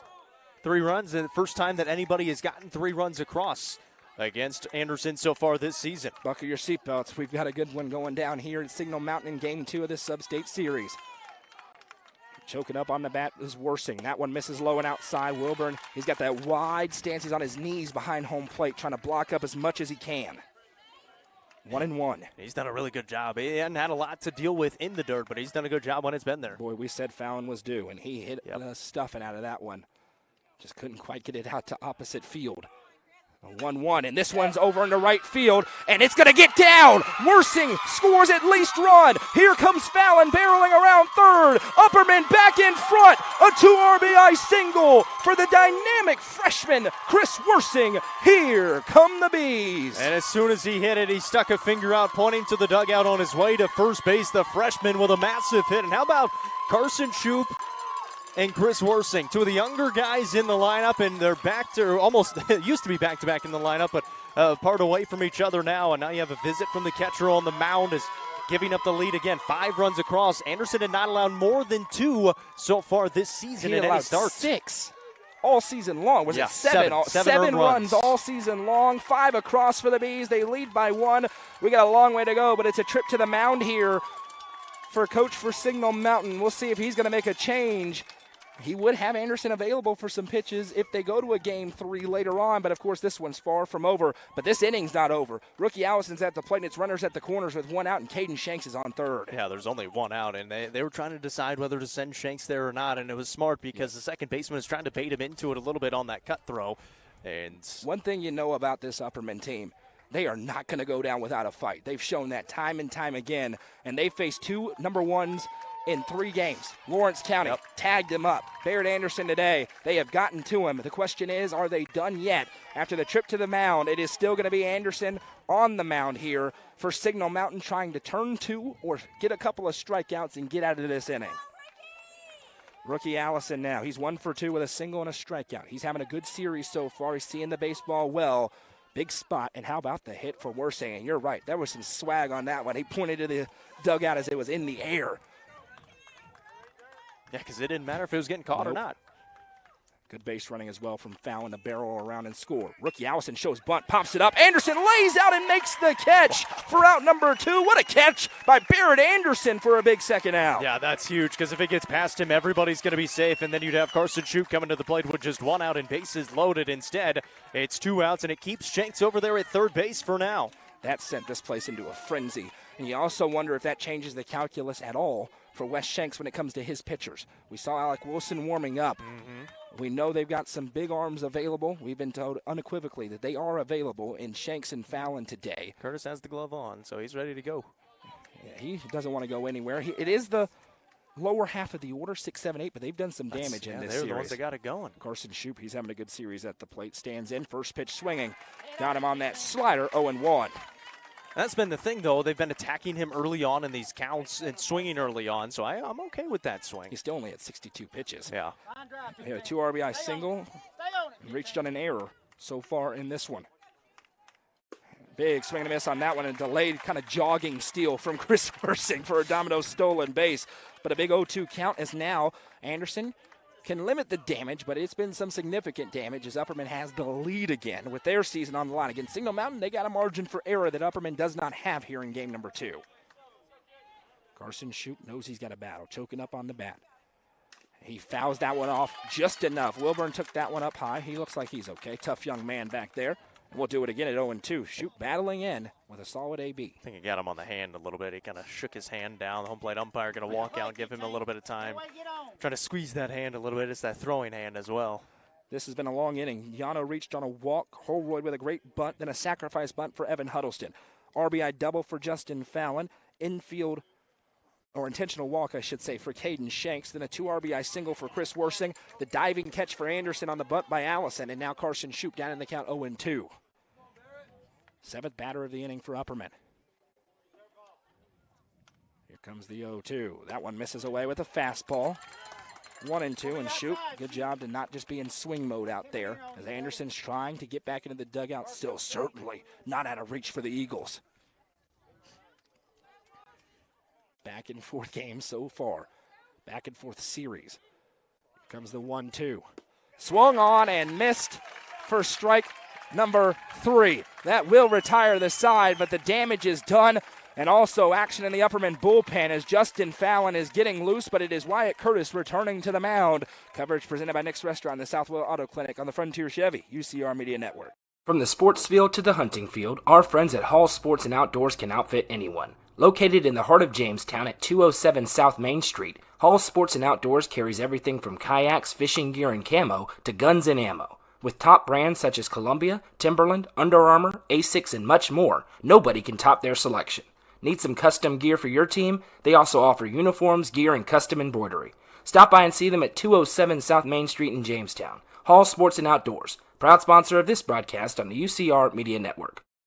Clint Connor is your local auctions expert. With full service from start to finish, the Exit Crossroads Auction Group are here to make the process easy for you. Visit crossroadsauctiongroup.com for more details and current auctions. Clint Connor, your local auctions expert, is proud to sponsor this broadcast on the UCR Media Network.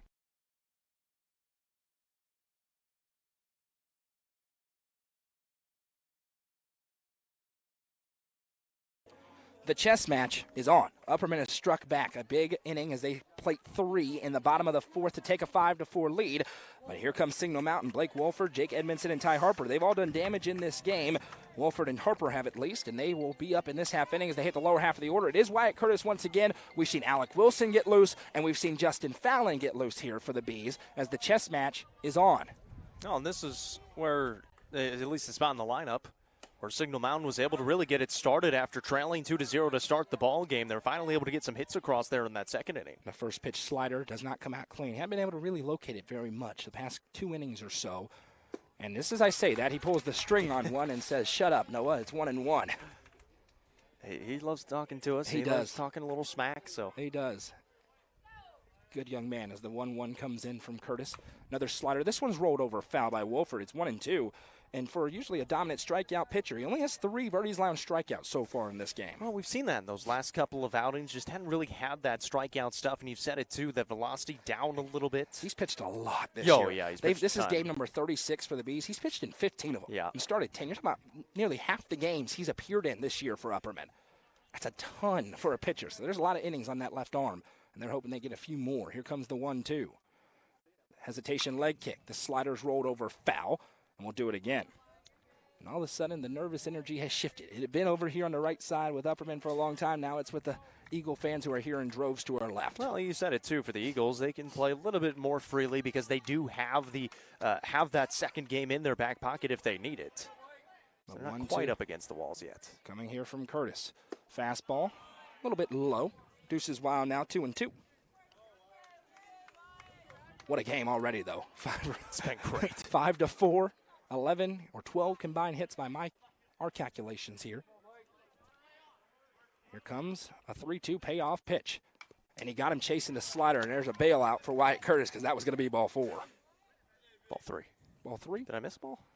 Must have missed Is a it ball. 3-2 or 2-2? 2-2. I thought. Thank you very much, sir. I think home plate umpire can hear us today, and I appreciate it. It does. It helps us out a whole lot when we're sure. Here comes the 2-2 slider. Good pitch, but it missed outside. Wolford lays off of it. That's one where it probably ended in the zone, but across the plate it was dipping around. Yeah. That boomerang slider. Now it is 3-2. Into Wolford. Payoff pitch. Fastball. Closer. Didn't get the call again. Wyatt Curtis says, "Oh," as he steps off the rubber. And now Wolford, he's worked a couple of innings just like that. A second walk of the game to lead off. Tying run on the base paths here for Signal. Here comes Jake Edmondson, 0-2 with a strikeout and a flyout. He's put together some good at-bats, working deep into these at-bats. Now we're going to have a visit on the mound. And this may be a change. We saw Justin Fallon getting loose, but Alec Wilson is the one right now walking over into the dugout. Alec Wilson, last time he was out was a gem against Lawrence County. He'll need that same stuff here in this one. It's a Hall Sports and Outdoors call to the bullpen for the Upperman Bees. New pitcher when we come back. Fire and Vine in Cookeville is the Upper Cumberland's home for delicious Chicago-style pizza, beef, chicken, fish, and more. Located in Cookeville's historic downtown district, Fire and Vine's food and atmosphere will keep you coming back for more. Take in stunning views with creative food and drinks on the rooftop. Fire and Vine is proud to support this broadcast on the UCR Media Network. Loading the kids in the car, brokering peace in the back seat, mastering the snack handoff without even looking. Why are simple things sometimes so complicated? Thankfully, with auto owners, insurance doesn't have to be one of them. We work with independent agents who keep insurance simple, so you can worry about more important things, like figuring out what's growing in that cup holder. That's simple human sense. Visit swallowsinsurance.com or call us today, 931-526-4025. Protecting your future. It's what we do. Frontier Chevrolet is ready to get you into your next vehicle and are proud to offer a lifetime powertrain warranty on nearly all vehicles below 80,000 miles. View inventory online at www.caseyschevy.com, including the brand new Chevy Trax and Traverse, or stop in at 2350 Cookeville Highway today. Remember, don't buy till you see Jason Fye. It's a Hall Sports and Outdoors call to the bullpen for the Upperman Bees, and it is the junior right-hander Alec Wilson on the mound, a 3.96 ERA. This is his 14th appearance of the season. He has 1 complete game, 1 shutout, and 1 save. In 35 1/3 innings pitch, Alec Wilson's allowed 40 hits, 23 runs, 20 earned, 30 strikeouts to 11 walks. Batters hitting .272 against him, but he's coming off a legacy game. What a performance it was against Lawrence County. He needs more of that here when he only allowed 1 run in 5 innings against the Wildcats to punch their ticket to this sub-state series. Well, and that was a run that didn't matter at all. That was in that 7th inning that came across where he's just focusing on the batter at that point. And It was also an unearned run because it reached on an error, so he pitched really well. Jake Edmondson in the batter's box. Runner at first with a huge lead is Blake Walford. First pitch, there's that breaking ball. Loves throwing it early. The curveball is filthy in there for strike one. It's his best pitch, and he loves to set the tone with it, ripping it inside. And that's exactly what he did against Lawrence County. Walford takes his lead. Wilson delivers in, goes right back to it, and got him chasing for strike two. And one thing about Alec Wilson, we talk about how this team is always really calm. He's always calm, and then he channels it in that competitive energy, and you'll see the big shows of emotion after a big play made. Here comes the 0-2 into Edmondson. Fastball up, he lays off. That's a good spot to go to, though, after two straight breaking balls. It's a really good spot, especially when you go low and away. You change that eye level, go up in the zone, try to get a swing on it. He also loves to work quickly. Here comes the 1-2. Breaking ball again. This one's rolled foul, and we'll do it again. Remember that Gordonsville game, complete game victory for him, where he just started peppering them in over and over and over again. And by the way, that's turned into maybe the best win of the season for the Bees. They just made the state tournament in dominant fashion. The Tigers are going to Murfreesboro. 1-2 for Wilson. Curveball rolled over again, and Edmondson hasn't been able to time it up yet, but he's staying alive, and this is a hallmark for all these Eagles hitters. He's definitely got that curveball working early on, that's for sure. Top of the fifth, runner at first, nobody out. It's a one-run lead for the Bees. Upperman wins. We'll play another game later on today. Signal Mountain wins. It's over. Another 1-2. Fastball misses low and away, and it tips off of the glove of Allison, and that'll be a pass ball. And a runner into scoring position, potential game-tying run with nobody out, and that's what Upperman will want to have back. Walford, he's got some speed out there, the right fielder. And now it's 2-2. Alec Wilson looking for the punch out here against the 7-hole hitter. And he's going to step back, just to look back, Walford. Yeah, nobody covering. Shanks playing deep in that second base position. Yano wasn't really covering at all. Now he's more angling that way. Here comes the 2-2. Curveball set way up and way back. Huddleston gives chase, jumps up, cannot make the catch, and we're tied. An RBI double for Jake Edmondson, 5-5, and the back-and-forth battle continues as he finally timed up the curveball. Yeah, that's the only problem when you throw it that many times is you give an opportunity to the batter to really figure it out. He was able to sit back on it and send it a long way.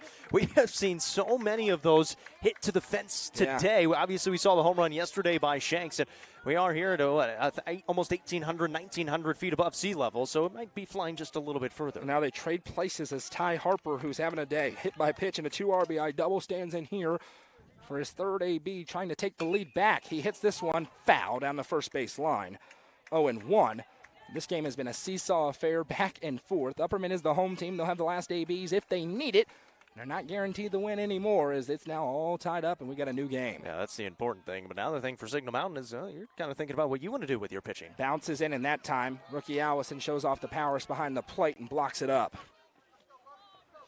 1-1 from Alec Wilson here to the 8-hole hitter, Ty Harper. Big bats looming soon. Nobody out here.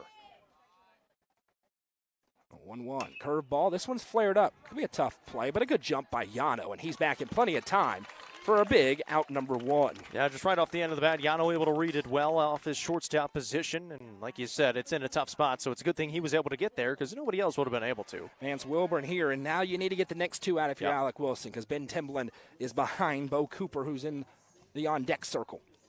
And by circle, I mean the on-deck dead grass area over to our left. Wilburn so far has reached on a fielder's choice, has been hit by a pitch. First appearance against Alec Wilson. That double, by the way, closed the book on Wyatt Curtis. Now look back again for Wilson, just trying to hold Wolford closer out there. So both really good pitchers, both giving up 5 runs so far today. Just like we all expected it to be. First pitch, curveball, bounces in for ball 1. And Wilburn's done a great job out of the 9-hole this entire series. Being a very tough out. Yeah, he's been similar to Huddleston. He's not a bad batter at all. Sometimes he'll throw your worst batter in that 9 spot. Not the case in this game. That fastball again gets away from rookie Allison. It's the second pass ball of the inning that allows Walford to move from first all the way to third, and that's gigantic now as the go-ahead run is 90 feet away, and that's a tough break for the Bees. Wow, that one wasn't too far off the plate. I mean, that missed just outside. Yeah, that's one. And now Alec Wilson's got to go into strikeout mode at the plate or pop out as the infield comes in. 2-0 fastball misses up and in, and now it's 3-0, and you do not want to lose Wilburn and bring Cooper to the plate. The ability to take not just a lead, but a significant one. Wilson working quickly. The 3-0 does not get it. 4-pitch walk. Wilburn heads down to first, and we look down. We saw Justin Fallon also getting loose. Well, they ratchet up the velocity at any point. If Caden Shanks can throw, now's the time. Just saying. As here comes Bo Cooper. He singled to open up the game since then. Had an RBI on a fielder's choice and is grounded out. First appearance against Alec Wilson, who's in a jam. Runners at the corners with only one out. Upperman trying to turn two in a tie game. Wilson trying to compete. First pitch fastball. This one sent up into the air. Yano ranging back. He can't get to it. Drops in front of Huddleston. He's going to have a chance at a throw home, though. It's cut off by Wilson. Throws behind the runner. Nobody's covering third. And now it's 6-5 Signal Mountain. Runners at the corners and the best bat in the state, Ben Timblin, coming into the batter's box. I'm not sure why nobody was covering third. Alec Wilson had the cut. And you could have had your first baseman having the cut as well. Carson Shoup was nowhere over there. Upperman struck in the bottom half of the fourth. Now they flipped it around, and Ben Timblin with runners at the corners and one out, and they're going to walk him again. Intentional walk to load the bases for Max Rackle, who could put Upperman against the door with a hit here. More boos from Signal Mountain. It's the fourth intentional walk of the game, and Upperman's going to have to make a decision here with the bases loaded and only one out.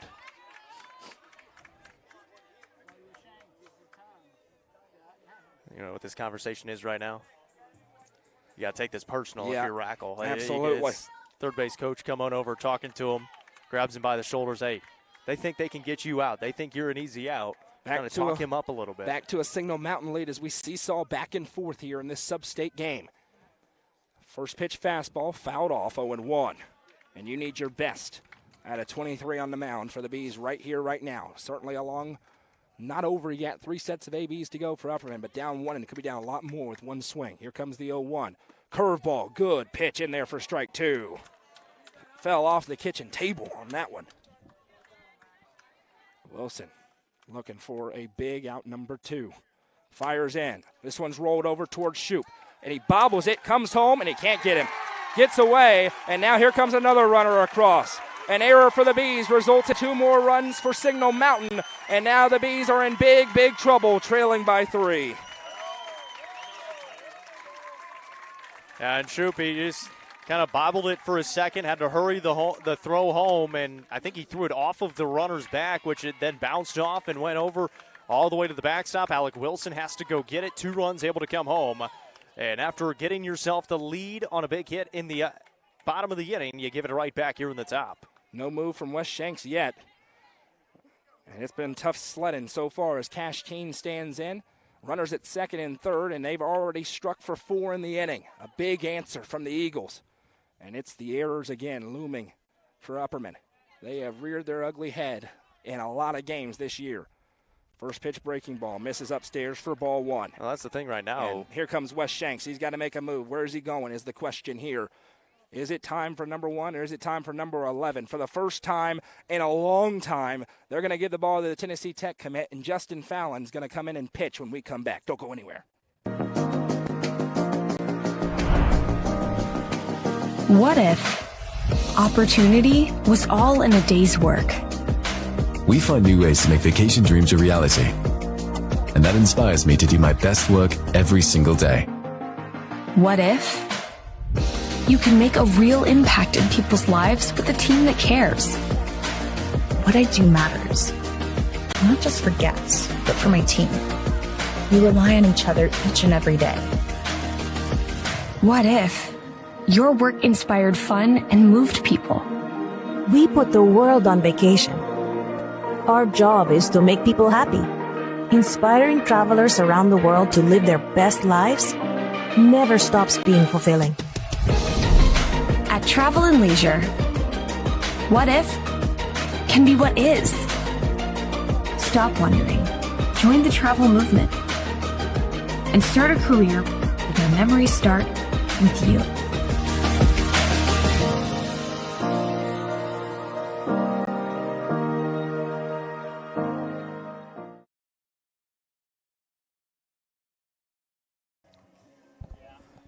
Welcome back. New pitcher. Into the mound for the Upperman Bees. And the Hall Sports and Outdoors call to the bullpen. It's Justin Fallon pitching for the first time And I can't remember his last outing, but it was a long time ago. It may have been in Hoover, against Hoover. I think you're right. Flame-throwing lefty. He could throw in the low 90s with the fastball.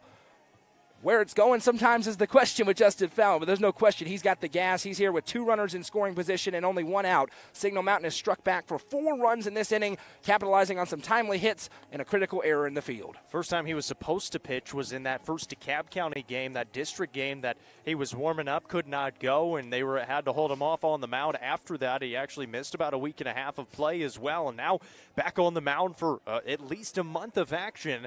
And so they're going to need some good stuff from him right now, but they need their defense to step up behind, because you said it's reared its ugly head here in this inning, allowing the 3 runs, a few errors there on that throw home, and it's just been tough sledding in the field so far. It's a familiar script for Upperman in these critical games. They've had some just tough errors. It's happened a lot, and it happens again, and now they're not out of it. You can't ever say this team is out of it, but they are in big, big trouble, and it could be a lot worse as Cash Keene stands in the bases with 2 on, I should say, and 1 out here in the top of the 5th inning. Upperman is the home team in this game number 2. 8-5 our score. First pitch from Fallon, revved up on that one, misses inside for ball 1. And pardon me, ball 2 actually, because the first pitch was a ball from Wilson, curveball and missed inside. Here comes the 2-0. That one, fouled back, 86 on the gun. And one of the keys for Fallon has been maybe taking a little bit off the velocity to dial up the accuracy. So trading that 91 for 86, 87, and try and be able to pinpoint it a little bit. As he kicks and deals the 1-1. That one didn't come out clean with a breaking ball. 2-1 to Cash Keene. 2 or 3? 3-1. I'm all off because of the ball before. Usually you don't have somebody come in during an AP. Especially with 1 pitch. Base is empty, though, so you're not trying to make the mistake to Keene here. There's the 3-1. Fastball. That one misses outside, ball 4. And Keene heads down to load the bases. Signal Mountain's trying to take complete control of this baseball game with their 5-hole hitter, and it's Barrett Anderson. He's 1 for 3 today with an RBI double and a run scored. Well, he's given up some runs on the other side, but his team has absolutely been helping him out. And you mentioned he has helped himself out as well. He could help himself out in a big way right now. Anderson stands in. He has grounded out twice, in addition to that well-hit RBI double. The Bees would love a ground out right now. They certainly would. Fallon trying to dial it in. First pitch fastball is fouled out of play. 0-1.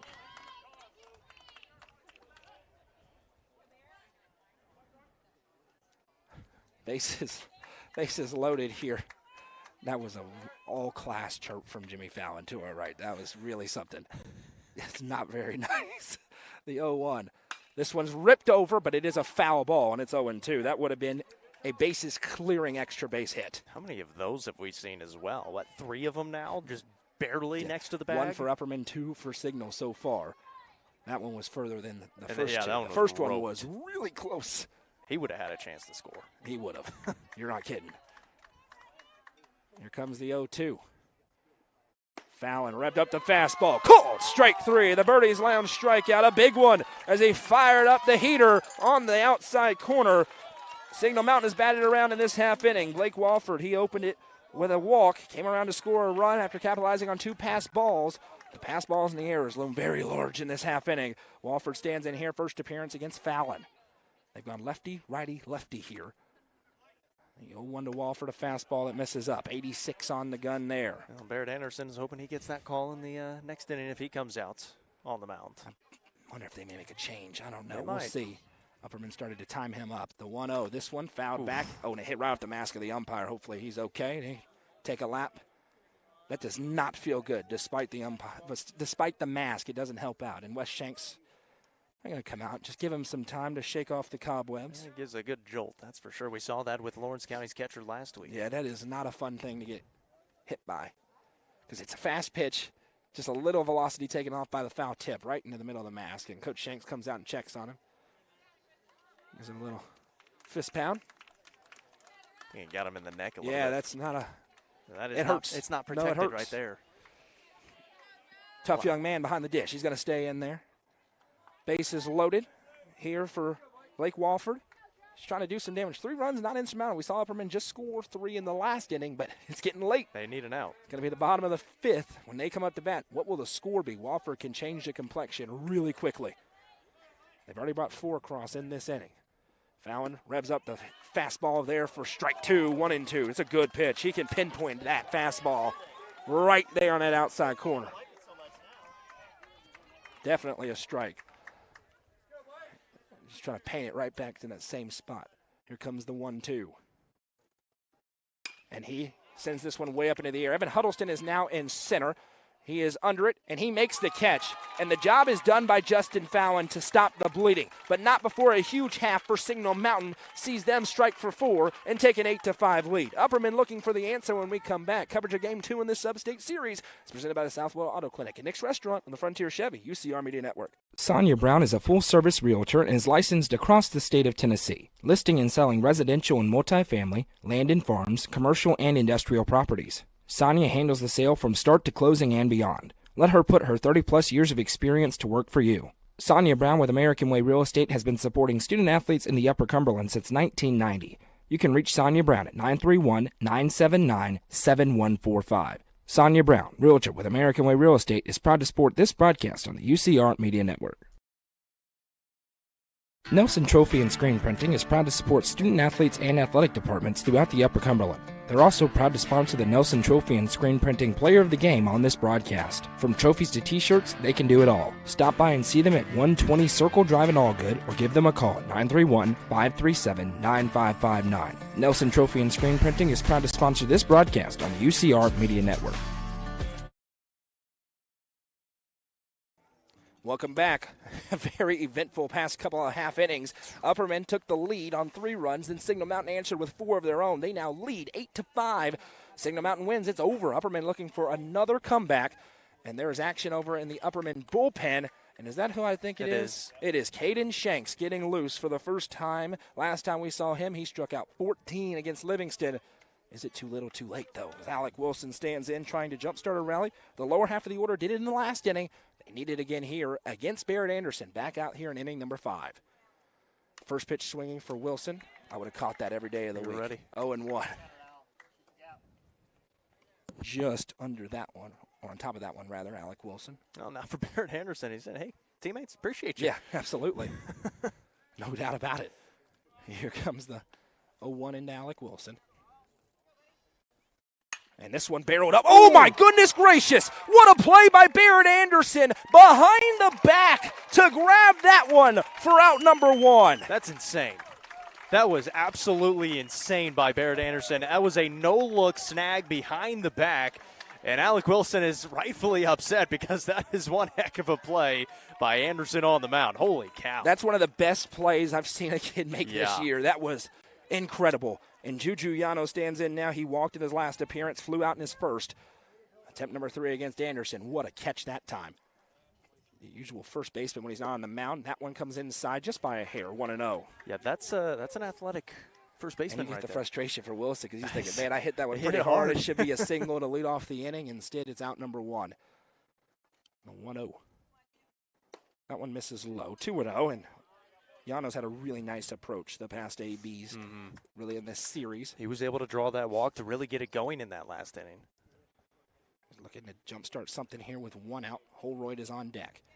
The 2-0. This one, he golfs over, and that's going to get into left field. Could be extra bases. Left fielder just now to it. Coach Riedel sends him. Yano barreling towards second. The throw in, not there. And it's a 1-out double, a South Willow Auto Clinic double for Julian Yano. We've been talking about for the last couple of weeks and really the last couple of days, at some point, Juju Yano is going to come up with a big hit. He gets a big hit right there with that 1-out double, and now you might see Carson Holroyd. What a perfect bunt. His last time up, try to do the same thing up that right side with a runner on second base. Yes, indeed. Holroyd gets the sign in from Coach Shanks.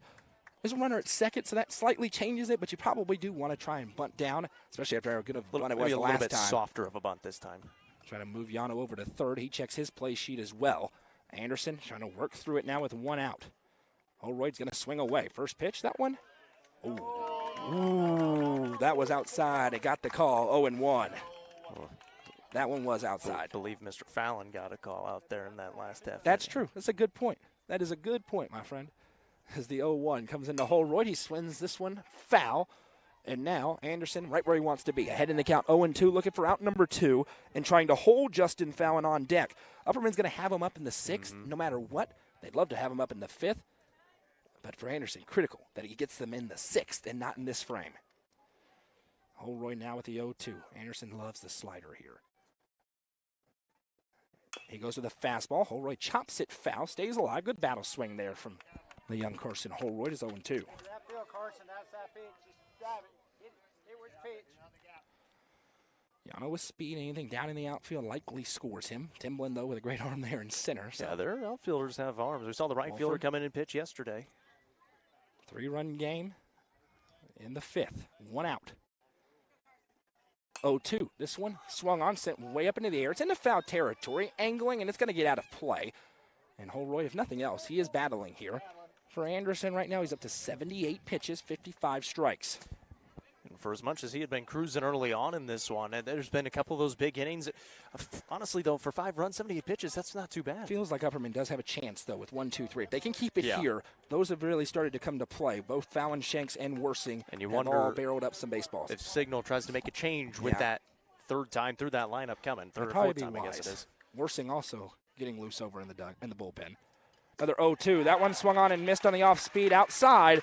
Big out number 2 for Barrett Anderson. Runner at second after the double for Yano. Evan Huddleston, he has a sacrifice bunt and a single so far and a stolen base. Stands in here trying to extend this inning in a major way. Yeah, he's looking for a big one right here with that runner in scoring position. Caden Shanks is getting loose still. And he's coming in now. See if he gets the nod here in the 6th. Coming up. Huddleston knows he's got a battle. Looking back first is Anderson towards Yano. Nobody covering, though. Just trying to make sure he knows he's watching. Another glance back. First pitch swinging for Huddleston. Sends it way up into the air. It is within the field of play against the setting sun. And the catch is made. And Signal Mountain is 2 innings away from the spring fling. They lead by 3. Coverage presented by the Southwell Auto Clinic and Nick's Restaurant on the Frontier Chevy UCR Media Network. From the sports field to the hunting field, our friends at Hall Sports and Outdoors can outfit anyone. Located in the heart of Jamestown at 207 South Main Street, Hall Sports and Outdoors carries everything from kayaks, fishing gear, and camo to guns and ammo. With top brands such as Columbia, Timberland, Under Armour, Asics, and much more, nobody can top their selection. Need some custom gear for your team? They also offer uniforms, gear, and custom embroidery. Stop by and see them at 207 South Main Street in Jamestown. Hall Sports and Outdoors, proud sponsor of this broadcast on the UCR Media Network. Clint Connor is your local auctions expert. With full service from start to finish, the Exit Crossroads Auction Group are here to make the process easy for you. Visit crossroadsauctiongroup.com for more details and current auctions. Clint Connor, your local auctions expert, is proud to sponsor this broadcast on the UCR Media Network. A Hall Sports and Outdoors call to the bullpen, kind of. Alec Wilson back onto the mound. He pitched a little bit in that last inning, got pulled for Justin Fallon. He's back out there. He will face 7, 8, 9. Edmondson, Harper, and Wilburn trying to keep it where it is. Upperman, if they're going to have a rally, Jacob, it's probably in this inning, as they will have 1, 2, 3 due up in the bottom half. Well, and it starts right here in the field as well. You've got 7, 8, 9 due up for Signal Mountain. You have to get through this inning cleanly and only be down by 3 runs with, like you said, the top of your lineup coming up next. You cannot let any more runs get across. So Worsing is back to first base. He had gone into the outfield for a moment. Huddleston goes back into left. Fallon goes back into center. And it is Jake Edmondson who ripped a double in the 5th inning and scored a run, standing in as part of a 1-for-3 day. First pitch for Alec Wilson is a fastball that misses low and away for a ball 1-0, and he was struggling to get these pitches across in that first inning of work. He's working quickly here. As soon as I looked up, he's delivering this one. Sent up into the air. Fallon ranges over to his right, looking up, and makes the catch for out number 1. Good couple of pitches. Good out. And we talked about, too, if this gets back to the top of the lineup, maybe you see a change. Maybe you see Shanks come in at that point. Upperman knows, though, they've got to keep this Signal Mountain team off the scoreboard, and then they need a rally with 2 sets of ABs to go, potentially in their season. First pitch fastball ripped over, long way to go, and Caden Shanks rolls over, makes the throw. What a play. Caden Shanks, he's so good for out number 2.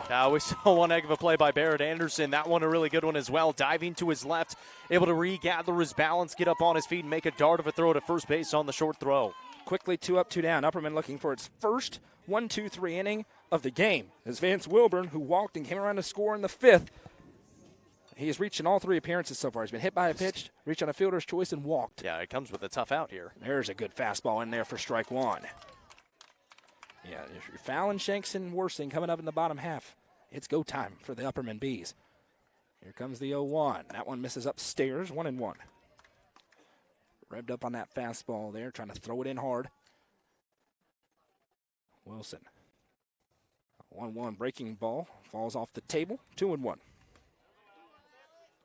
Got to get this guy with Bo Cooper looming on deck. If you're Alec Wilson. 2-1.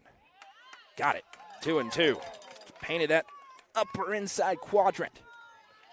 Right at the belt. Missed his spot, but he got the call. Yeah, right at the belt.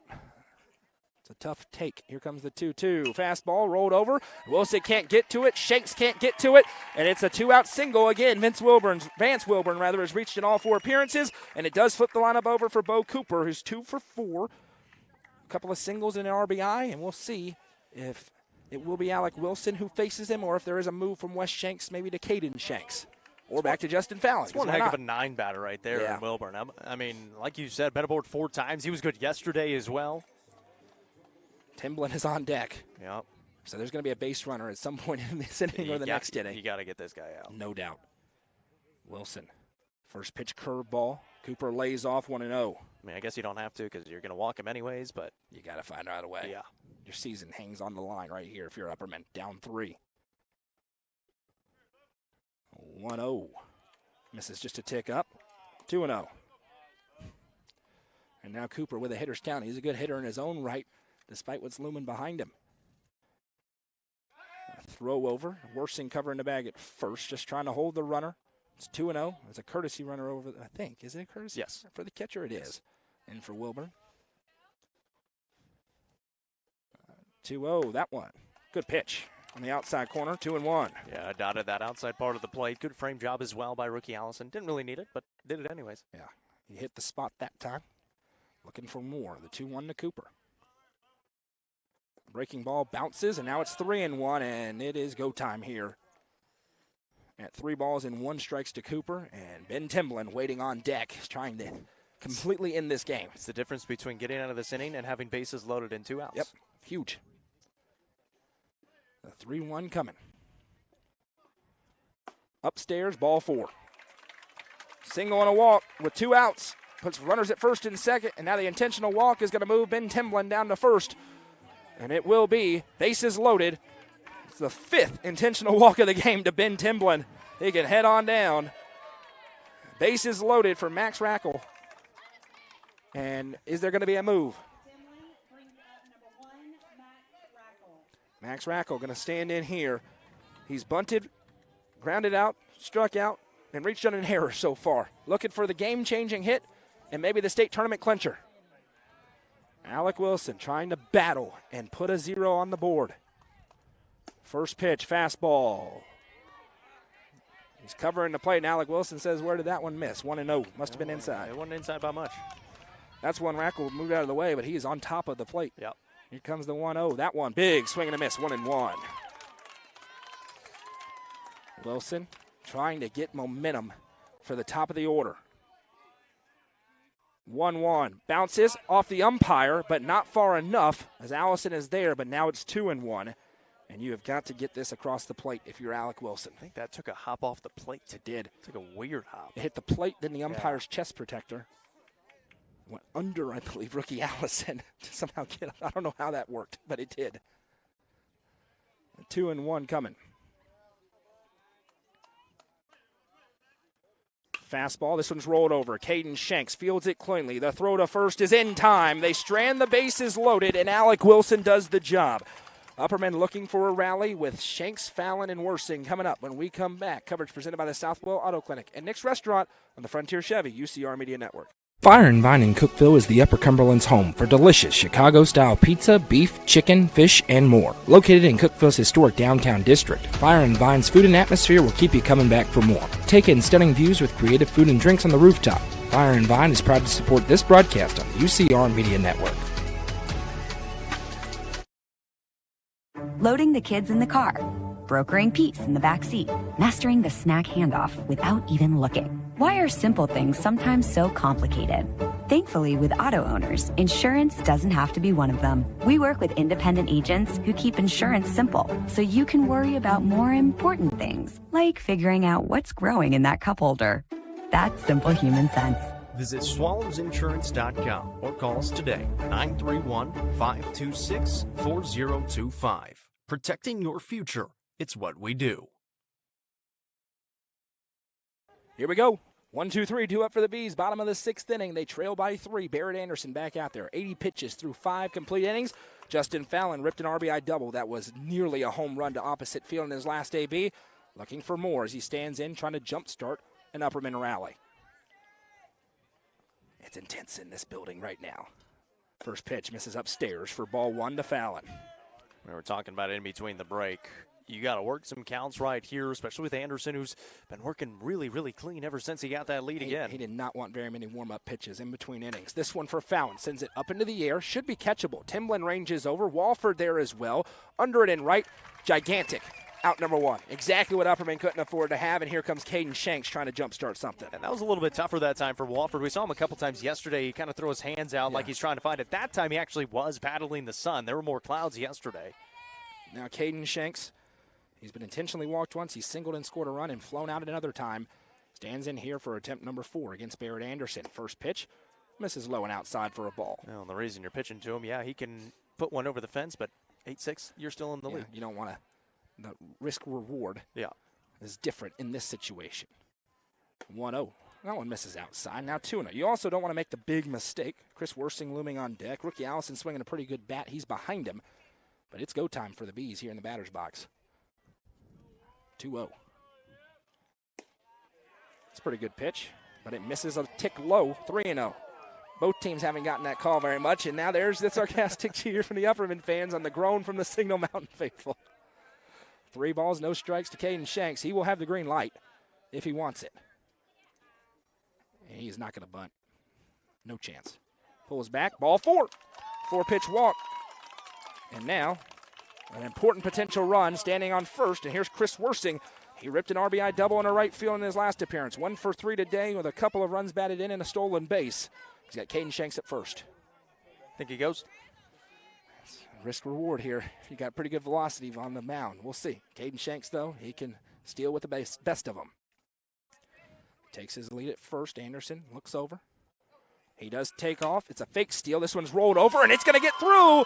Chris Worsing with another single. It's just what the young man does, and now the tying run will come to the plate with 1 out in the form of Rookie Allison. Yeah, Rookie Allison, he's had a good game today. He had a good game yesterday as well, trying to come up with another big hit right now. And again, down by 3 runs. You got to keep it going, got to keep those bats coming to the plate. Rookie Allison has a single. He popped out on a bunt, and it was a great diving catch by Barrett Anderson to get him out, and he struck out in the first. Talk about gold gloves on the mound. He's gotten it today. 1 for 3 so far. Looking to make it 2 for 4 in a big way here. Barreled up one yesterday that nearly got out of here. Anderson. He's going to look back towards Shanks.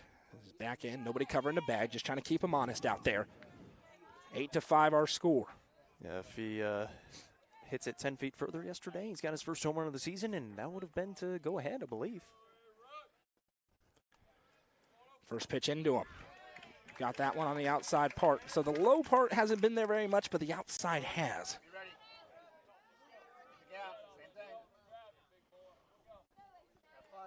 And now the 0-1 coming to Rookie Allison. 2 on with 1 out.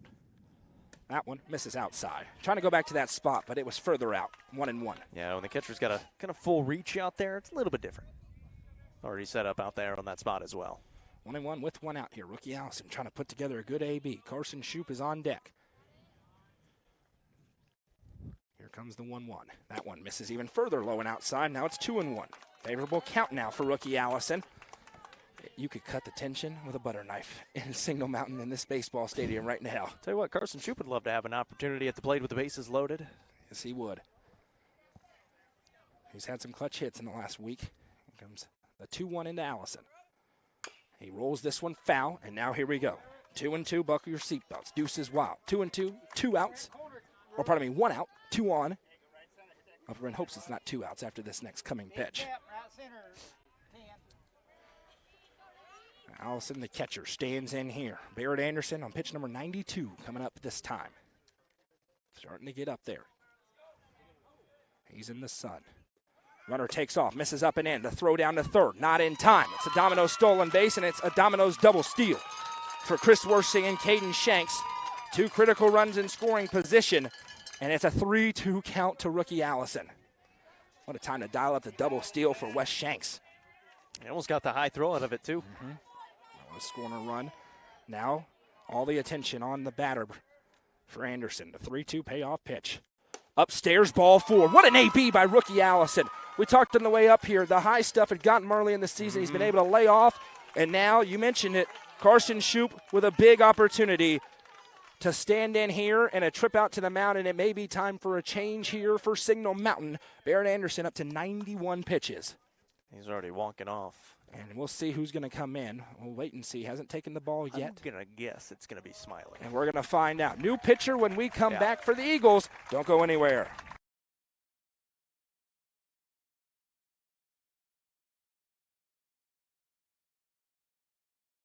Frontier Chevrolet is ready to get you into your next vehicle and are proud to offer a lifetime powertrain warranty on nearly all vehicles below 80,000 miles. View inventory online at www.caseyschevy.com, including the brand new Chevy Trax and Traverse, or stop in at 2350 Cookeville Highway today. Remember, don't buy till you see Jason Fye.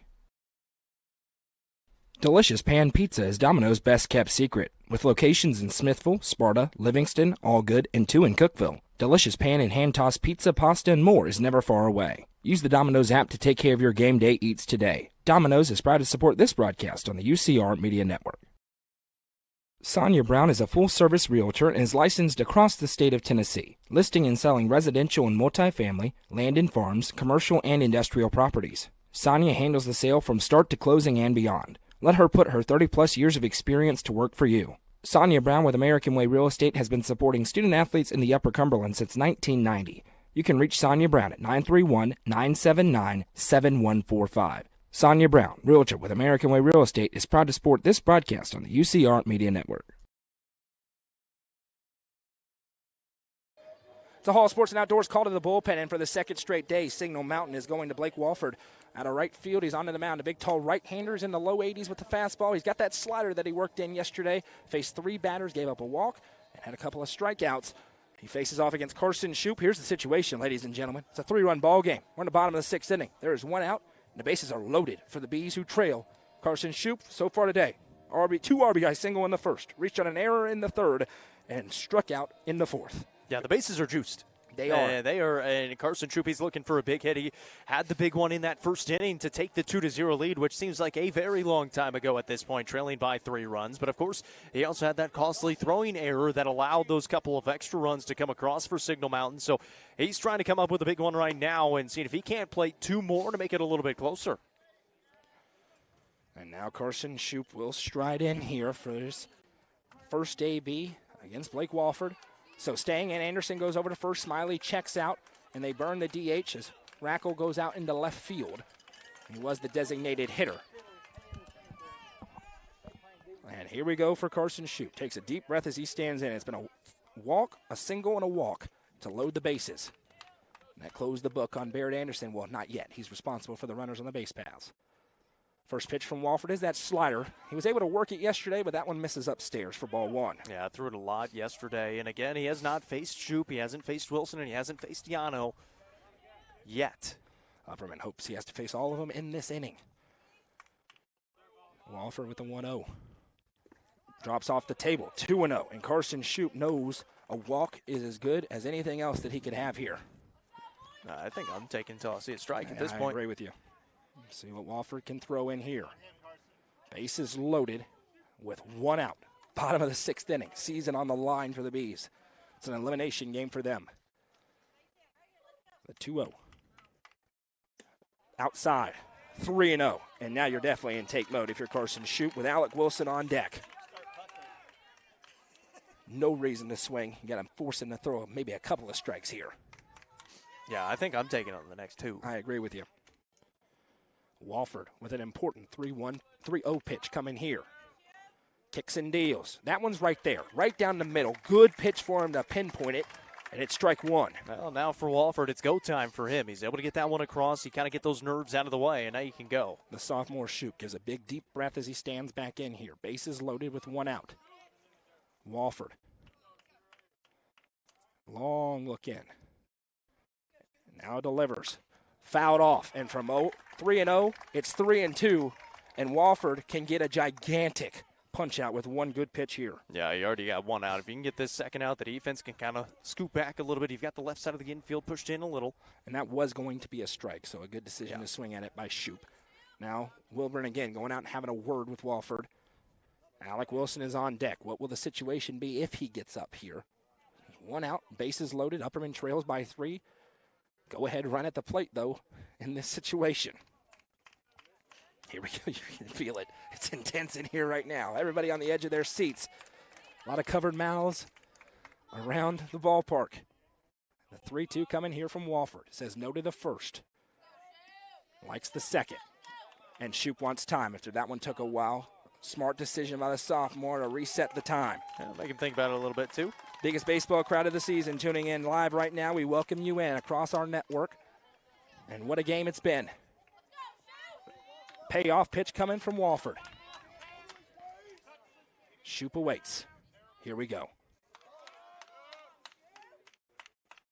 Slider, swung on, and missed. Strike 3, and a big flex from Blake Walford on the mound. Huge second out, and now here's Alec Wilson as he rallies back from being down 3-0. That got a roar from the Signal Mountain fans. They know how big that strikeout is. If they can get this sound, get out of the inning, they feel really good going to the 7th. They would face 7, 8, 9 in the 7th as opposed to potentially having to face Justin Fallon. Here's Alec Wilson, the junior standing in. He's due. 0 for 3 today, first appearance against Walford in the series. Bases still loaded for Upperman, but now 2 outs. First pitch upstairs for ball 1. You got to admire how Walford was able to dial it in after throwing 3 straight balls to open up his outing. Yeah, he struggled to find the strike zone a little bit. He struggled there early on as well. So if you're Alec Wilson, you got to see that. Got to work some of these counts. Threw 3 strikes at the right time, though. Here comes the 1-0 to Wilson. That one nowhere close, and a great job by Wilburn because Caden Shanks is at third, and he's got plenty of speed. Fastest kid in the park. Thing is, that's going to the net, so you actually might get a good bounce off the net that time. May have hit this pole, actually. That could have been, coming. yeah. Took a weird hop, and now Wilburn going out again to have a discussion, as I don't think Wolford and him are on the same page. Wolford, 2 balls, no strikes here. Alec Wilson in the batter's box. A walk is fine if you're the Bees. A hit, even better. A win for Upperman in dramatic fashion would promote or prompt a game 3 later on today. A win for Signal Mountain, and it's over. Who knows how long we'll be here now at this point. Upperman is not going down quietly no matter what. Walford again. It is quiet. That one. Dust him off the plate. Gets away. Here comes Caden Shanks to the plate. He will score. The Bees are within 2. Tying run into scoring position. And a 3-0 count to Alec Wilson as that one tipped off the glove. And Upperman's in it now at 8-6. Yeah, it was ball 3 as well. So Alec Wilson, he can just take a couple of pitches and possibly go down to first base and see if Juju Yano can come up with that huge hit that he had in that last inning. He'd love to have here with a couple of runners on. And Collier Bush is the courtesy runner for rookie Allison. So enough speed out there. Worsing at third, Bush at second. And Wilson now with the empty base. Juju Yano, he's had a few clutch hits in his career, is on deck, and it's a 3-0 count to Alec Wilson. Walford trying to settle back in. He got a punch out at 3-0 the last time. He would love that here, but that's a big run for Upperman no matter what. 3-0. And again, he's able to pump it by at 3-1. That's an important pitch, and tougher than it looks to do to just put it across for strike 1. Yeah, especially when you get behind 3-0 like you did on the last 2 batters. 3-1 coming to Wilson. Walford delivers in. That one misses. Ball 4. Bases loaded again, and here comes Giuliano. And he's swinging it well right now. He flew out in the second inning, walked in the fourth, and doubled in the fifth. Stands in here with the bases loaded in a 2-run game in the bottom of the sixth inning. And also ensures Justin Fallon gets an AB in the seventh no matter what. Unless a double play happens. Knock on wood. My apologies. Walford trying to find the zone. He fires that one that catches the outside corner for strike 1. That's the first time he's been ahead so far. It's been 3-0 the first 2 batters. And Wes Shanks, he's going to have a runner come on here. I think. Maybe not. He just wants to have the play card correct. He is not. Braden Green's over there. Caden Holroyd is over there, but it's going to be Alec Wilson for now. 0-1 coming to Yano. Walford rocks and deals that one upstairs. Yano had to move out of the way. 1-1. There's no movement in that bullpen either. And again, they've got that backstop of a potential game 3 to play with. And Braden Green's going to bat for Carson Holroyd if it gets to that in this inning. He's picked up the bat, and it's a lefty versus a righty if it gets there. Big if. Blake Walford on the mound. He's getting close to balking out there, by the way. There it is, the little rock. He's okay, though. Here comes the 1-1 to Yano. That one drops across for a ball. It missed low, 2-1. And that's been consistent all night long. That kind of just below the kneecap, both ways. Outside, it's been a little bit there, but below the knees, it's a ball. Both ways all night, no question. And that's all you can ask for is it's 2-1. Here to Yano. Walford delivers in. That one low and outside, 3-1.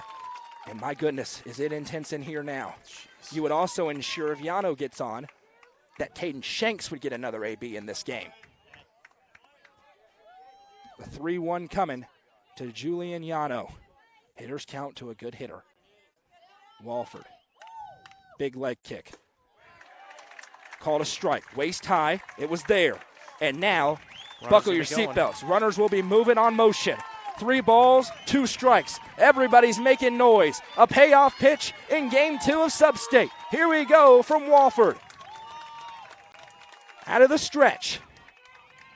Big leg kick. Runners go. Swung on and missed. Chased the high fastball for a huge strikeout.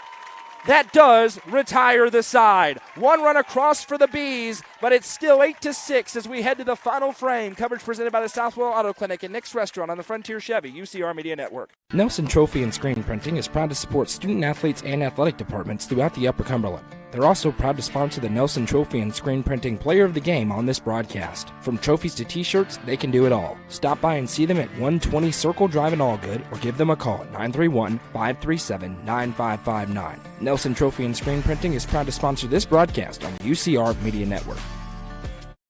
From the sports field to the hunting field, our friends at Hall Sports and Outdoors can outfit anyone. Located in the heart of Jamestown at 207 South Main Street, Hall Sports and Outdoors carries everything from kayaks, fishing gear, and camo to guns and ammo. With top brands such as Columbia, Timberland, Under Armour, Asics, and much more, nobody can top their selection. Need some custom gear for your team? They also offer uniforms, gear, and custom embroidery. Stop by and see them at 207 South Main Street in Jamestown. Hall Sports and Outdoors, proud sponsor of this broadcast on the UCR Media Network.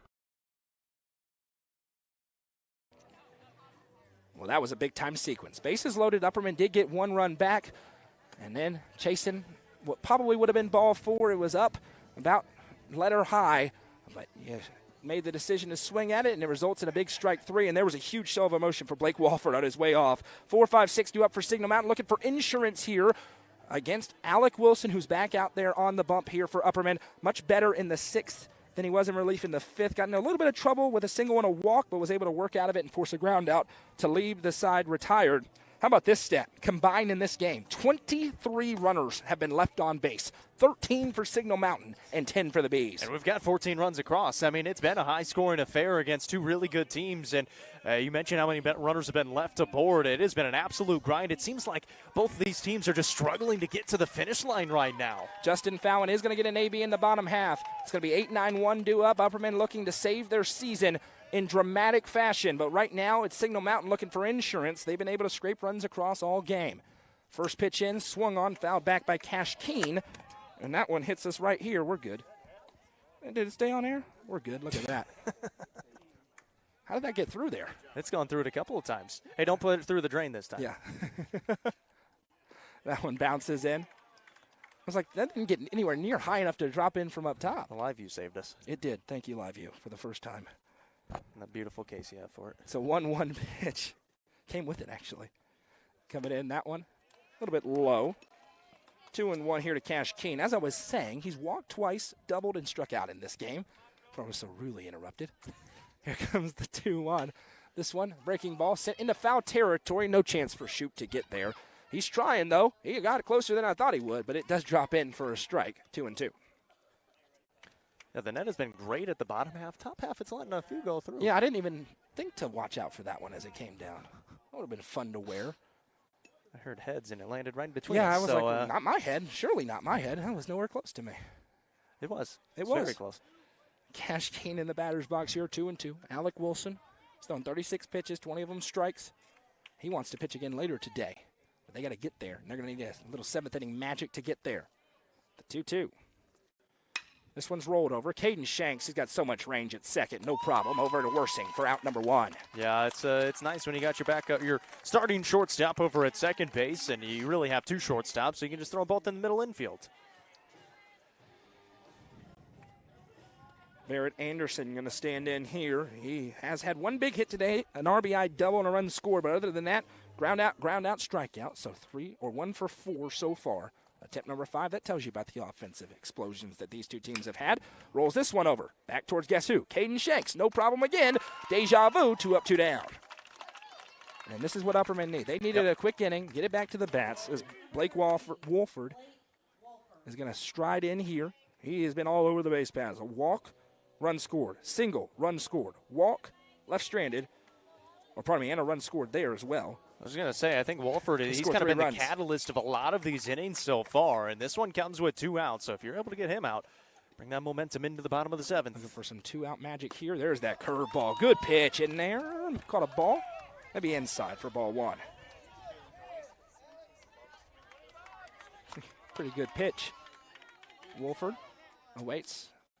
Goes back to the curveball. This one's rolled foul. 1-1. So certainly not over for Upperman, but they're going to need some heroics. 2 runs, not insurmountable, especially when you know Fallon's going to get an AB. The question will be, can whoever comes up first, whether it's Braden Green or somebody else, get on, or Evan Huddleston to set the table and get Caden Shanks an AB as well. Pretty good pitch. Alec Wilson throws his hands out. He can't believe that call. It's 2-1. He's got to be careful doing that. Yeah, he really does. He needs to get up there and throw because he's not going to get any more calls when he does that. Here he comes. He's frustrated. I understand it. Here comes the 2-1. Curveball bounces in, 3-1. One thing about Alec Wilson, he's a competitor. Yeah. He's out there. He's trying to battle, playing for his brothers out there and try to win this game and force a game 3. The 3-1. This one's rolled over and everybody ducks out of the way. Signal Mountain's got a lot of players here. And it's we not noticed a big that in warm-up. dugout. I mean, just probably double the amount of guys. Similar to Upperman has. Livingston Academy's dugout where there's not a ton of room in there. And now it's a full count at 3 balls, 2 strikes. That one hit off the concrete. It was right in front of it. So now Wolford. We plan to have broadcast coverage tomorrow, probably of softball. We got to wait in weather and see what the matchups are, but we will be somewhere. Potentially Saturday if anything gets postponed as well. Comes the 3-2 payoff pitch. This one swung on, popped up. Ranging over is Shanks. He calls off Yano, and he makes the catch. And a 3-up, 3-down inning. The first of the game for Upperman defensively. It's the last chance for the Bees, potentially this season. 8-9-1 due up when we come back. Coverage presented by the Southwell Auto Clinic and Nick's Restaurant on the Frontier Chevy, UCR Media Network. Fire and Vine in Cookeville is the Upper Cumberland's home for delicious Chicago-style pizza, beef, chicken, fish, and more. Located in Cookeville's historic downtown district, Fire and Vine's food and atmosphere will keep you coming back for more. Take in stunning views with creative food and drinks on the rooftop. Fire and Vine is proud to support this broadcast on the UCR Media Network. Loading the kids in the car, brokering peace in the back seat, mastering the snack handoff without even looking. Why are simple things sometimes so complicated? Thankfully, with auto owners, insurance doesn't have to be one of them. We work with independent agents who keep insurance simple, so you can worry about more important things, like figuring out what's growing in that cup holder. That's simple human sense. Visit swallowsinsurance.com or call us today, 931-526-4025. Protecting your future. It's what we do. The season comes down to this. 8-9-1 due up. Braden Green going to pinch hit for Carson Holroyd, Evan Huddleston behind him, and then it's Justin Fallon at the top of the order.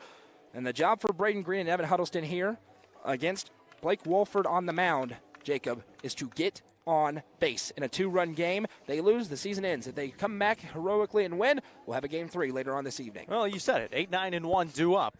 Listen, you get to 1, you get to 2, you've got home run power, so you're going to have a chance to win this ball game no matter what if you get a runner on base, and it all starts with either Braden Green or Evan Huddleston. First AB of the series for Braden Green. He was the DH for a while. He has an extra base hit, has 2 extra base hits this season. He stands in here, actually 3, 2 doubles and a single. He's got some pop in the bat. Wolford was a little erratic in that last inning. Upperman swung at ball 4 with the bases loaded to get him out of a jam. Letter high fastball. First pitch of the inning. That one's a good pitch right down Main Street for strike 1. We talked about in between. We haven't seen Wolford throw 3 strikes in a row. You really want to see him throw them to him, but he started off 0-1. That helps. That's a really good pitch in. Smallest strike zone on the team as well for Braden Green. When you get the righty-lefty matchup. There's the slider, and they say he offered at it. I don't know about that one. 0-2. That's a big call. And Wes Shanks is livid. He's saying ass down. He is so mad down there in that third base coaching box, and I don't blame him. Didn't look like he went to me behind home plate. And he wisely calls time and takes a deep breath. Wes Shanks is livid, and he's right. You got to ass down there. The Upperman fans are not happy at all to our right. It's been brewing for a while here for him. Walford now, maybe got a gift, maybe not. 0-2, ready to go. Here comes the pitch. That one, that's outside for a ball, 1-2. And credit to home plate umpire behind the plate, because you're getting chirped at from the entire section to have the integrity to really not call that a strike. How many times do we see that get called a strike? Credit to him for not doing that's top-notch umpiring there. Here comes the 1-2. That one swung on and missed. Got him with a fastball for strike 3, and the Bees are into their final 2 outs this season. Evan Huddleston trying to flip it over. He has a single, a sacrifice bunt, and a flyout so far. Yeah, and Green, a few words for Huddleston stepping in. Huddleston, like you said, has been aboard, so he's trying to do the same thing here, see if he can't get a runner on with Fallon coming to the plate next. It's been an unbelievable run for the Bees. Back-to-back state championship games, 1 state title, but they are hanging in the balance here in this year. 2 outs to go here for Signal Mountain. Walford into Huddleston. He went chasing the high cheese. 0-1. That's a get-out-of-jail-free card for the young man on the mound. That was nowhere close. No, that was at his head. Now Huddleston, see if he can rally back from that one. That one nearly hits him. Ducks out of the way. 1-1. It was going to, and at the very last second, he backed up because I think he was going to try to take it, and then he stands in there. It's that body that takes over. It's a reflex. It's a lot easier said than done to wear that one. Here comes the 1-1 to Huddleston. Lots of noise out of the Upperman dugout. There's a good pitch. 1-2. Walford has dialed it in here in the 7th, trying to put them down to their final out with Justin Fallon on deck. Here comes Walford looking into Huddleston. The 1-2 pitch. And a good battle there from Huddleston. I'm not going to be the one to break the silence, ladies and gentlemen, so I'm not going to be the only one talking on the pitches. We'll lead it up to it, and then if it gets quiet, we'll let it get quiet, because that's not my role. It's a 1-2 count here with 1 out. Huddleston at the plate, Fallon in the top of the order coming up next. Upperman trying to save the season. Wolford out there, 2nd inning of relief. Blake Walford. The 1-2 coming here to Huddleston again.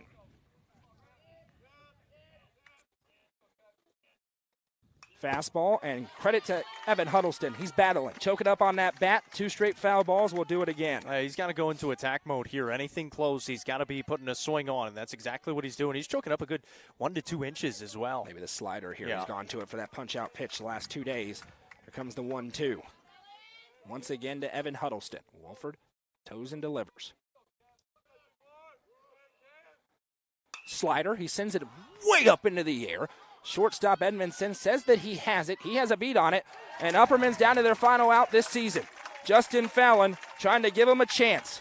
2 up, 2 down, and Signal Mountain's on the doorstep of the Spring Fling. Trying to get there for the first time since 2021. You got to face the Tennessee Tech commit. If he gets on, you got to face the Lipscomb commit. And so now, exactly what Wolford had to do against 8-9. Got them both out. Now here's Fallon trying to extend the season for the Bees. Takes a deep breath and now stands in. The junior trying to get it to one of the 2 seniors on the team who's on deck.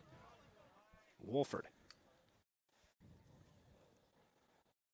This one rolled over. Going to be a tough play. Third baseman bobbles it, and Justin Fallon's going to be safe. Throw not there. It gets away. Fallon going to stay put at first. He's not the important run, and it's smart to not try and push it. It's going to be a single for Justin Fallon, and Caden Shanks can stand in here, and it's decision time for Signal Mountain. They're going to walk him. Yep. They are going to walk decision. him. It's very, absolutely very a smart decision. Because he can win this game with one swing of the bat, and they're going to take that out of the hands of Caden Shanks. So it's going to be up to Chris Worsing, who he's got a big hit in this game. He needs a really big one right now. Lots of speed. Fallon at second, Shanks at first, and it is Chris Worsing, a freshman. Last 2 ABs, 2 RBI single and another single. And Chris Worsing stands in here representing the potential game-winning run here in game number 2. Fallon did his job. Shanks does his job by just being Caden Shanks. And now Chris Worsing in a big spot takes a deep breath and climbs in. Wolford now has lots of traffic and lots of speed on the base paths to deal with. Here we go. And he's going to step off and take a moment. Fallon's at first, or at second rather, after the single. Shanks got intentionally walked, and Vance Wilburn goes out to have a word with his pitcher here. We've seen this a lot with a runner on second base. They'll make sure they get those signs down. One thing we know, Upperman will not go quietly into the night. They've proven it all game long. Signal Mountain, they've been up onto it. They had that huge 5th inning where they came across for 4 runs. Upperman's gotten 1 back since then, but now they need a big hit out of Chris Worsing to try and save the year. Wolford trying to get dogpiled on near the mound. Here we go. First pitch into Chris Worsing. In outfield way back here for Signal Mountain. That one up and in. Good take. Worsing was going to be in swing mode, but he had to take it. And it's 1-0. Rookie Allison is on deck here for Upperman if Worsing finds a way to get on. It is intense in this ballpark right now. I said it several times. It keeps ratcheting it up to another level. Here comes the 1-0. Look back. He goes chasing that one. It was close enough, and it's 1-1. Not a bad chase. Swing there from Worsing. Yeah, close enough. Trying to put it to the outfield. You mentioned it. The outfielders are playing way deep right now, trying to keep everything in front of them. They're not going to get beat deep. This is what the sport's all about. 2 great teams going at it. It's a 2 on, 2 out, 1-1 count. Wolford likes the call. He'll deliver. That one bounces in. Runners take off. No throw from Wilburn. Tying run in scoring position now for Upperman, and a 2-1 count to Chris Worsing. Well, now a base hit, and you could have a tie ball game. And very likely will with Caden Shanks at second base. It was a good block by Wilburn behind the plate, but just too far away off the bounce. And Shanks and Fallon were taken off. Fallon heads down to third. Shanks is at second. Worsing with a 2-1 count. There is an empty base now. Worsing, though, represents the potential game-winning run. 2 outs, 2-1 count.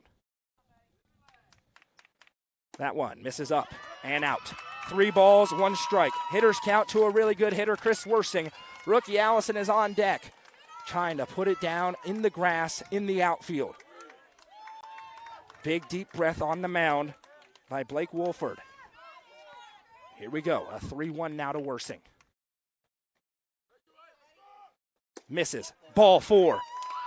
Wow, second straight inning. Upperman has the bases loaded. And with 2 outs, the new cleanup hitter. This is the lineup change today for Wes Shanks. But first, a mound visit for Signal Mountain. Rookie Allison got bumped up, and they're going to be a courtesy or a pinch runner on here for Worsing. Bush going to come out and run. And a trip to the mound here for Signal Mountain with the bases loaded, Jacob. And 2 outs, Rookie Allison trying to extend the season for yet another Upperman batter. Yeah, and for rookie Allison, if you put it into the outfield, you're most likely plating too, because you've got Caden Shanks at second base, who's got a ton of speed. And so if you're able to get it to the outfield, but the same thing for Signal Mountain, you're looking for one pitch, you're looking for a ground ball, and you're going to be on to the spring fling. And that is the important note that it's a 2-run game. Correct. So it's the runner at second. Correct. It's really important for Signal Mountain. So even a wild pitch isn't the worst thing in the world if it doesn't get too far away. Walford, he got a word of encouragement from his head coach. And Blake Walford trying to settle in again after back-to-back walks. One was intentional, and then Chris Worsing worked a good count. Good poise for a freshman. Now it's a junior, rookie Allison, out of the cleanup spot. The base is loaded in 2 outs here in the bottom of the 7th. Walford. Leg kick, pitch in, missed low. It's been the same call all game, both teams. Below the kneecap, it's a ball. Don't even worry about it. And there's another one as it's 1-0 to Allison. It's a good pitch, but it's consistent. You can't question it at all. Bases loaded here to rookie Allison. The 1-0. Misses. 2-0. Carson Shoup is on deck. My goodness. Upperman is battling to the last gasp, but they still are down 2. Bases loaded. Here we go. A 2-0. Walford. Going to throw over to third. Back in time is Fallon. Wouldn't that be a way to end this game? Fallon, though, he's privy to it. Got some white chalk all over his jersey now. Not very many people have to dive into third that way, but he does. I don't mind that try at all if you're Signal Mountain. Makes sense. Here comes the 2-0 now to Allison. It's a pretty good pitch. Inside corner. Strike 1, 2-1. And finally, Walford able to get that across. He had been struggling to get that strike across the last few batters. Now he's finally got it. Still behind in the count, and he's got to make another pitch. Bases loaded, 2 outs. 2-1 to rookie Allison. Walford trying to battle back. That one's outside. Ball 3. 3-1. No question. That's an outside pitch. No question about it. And now it's 3-1 for Allison. Hitters count. He'll have a green light. On a walk, gets him within 1. Carson Shoup is on deck. You can feel the hearts pounding around this ballpark. Walford with a 3-1 to Allison. He's going to look back again. Everybody's safe. No throw. Just keeping him honest. Rookie Allison knows he's got to see the pitch that he likes here to pull the trigger. He walked his last time up. He's single today. He's popped out on a bunt and struck out. A 3-1 from Walford. Misses. The Bees are within 1. An RBI walk. And here comes Carson Shoup in a gigantic spot, and Alec Wilson comes from behind and gives him a word of encouragement and a pat as he climbs in. Another trip from Wilburn out to have a word, and time had not been called yet, but now they will. He called. Oh, he did. Okay, perfect. I don't think Coach realized it. What an AB from Allison, and now Upperman has cut it to 8-7. Bases are juiced. Shanks at third. Bush is the runner for Worsing at second. Allison is at first, and Shoup's in the batter's box here. Tying run 90 feet away. Once again, Signal Mountain is an out away from the spring fling. Well, Carson Shoup, simple. Put it in the outfield, and you win yourself a ball game. Or at least extended. And it's been so up and down for Shoup. What a moment this could be for this young man. Here we go. Walford, though, trying to, again, earn himself a dog pile. What does he have here? First pitch in. And he swung at it and missed. 0-1. Big pitch there from Walford.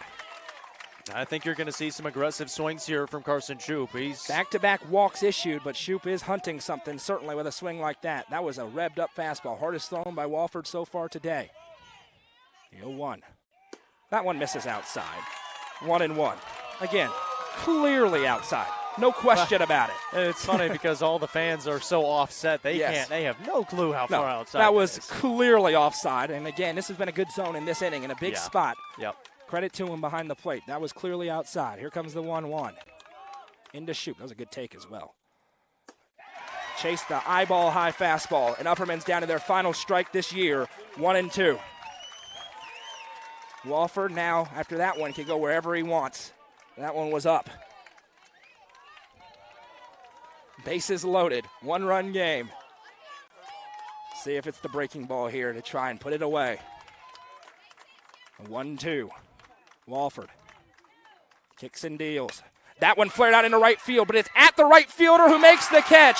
And the Signal Mountain Eagles advance on to the spring fling. In dramatic fashion, they sweep this sectional round. Final score, Eagles 8, Bees 7. And there, it may not be a dog pile, but it's a big-time celebration for the home team, the Signal Mountain Eagles. That's one heck of a battle right there from both of those sides. Those are two really, really good baseball teams, and obviously Signal Mountain, all kinds of enjoyment for the Bees.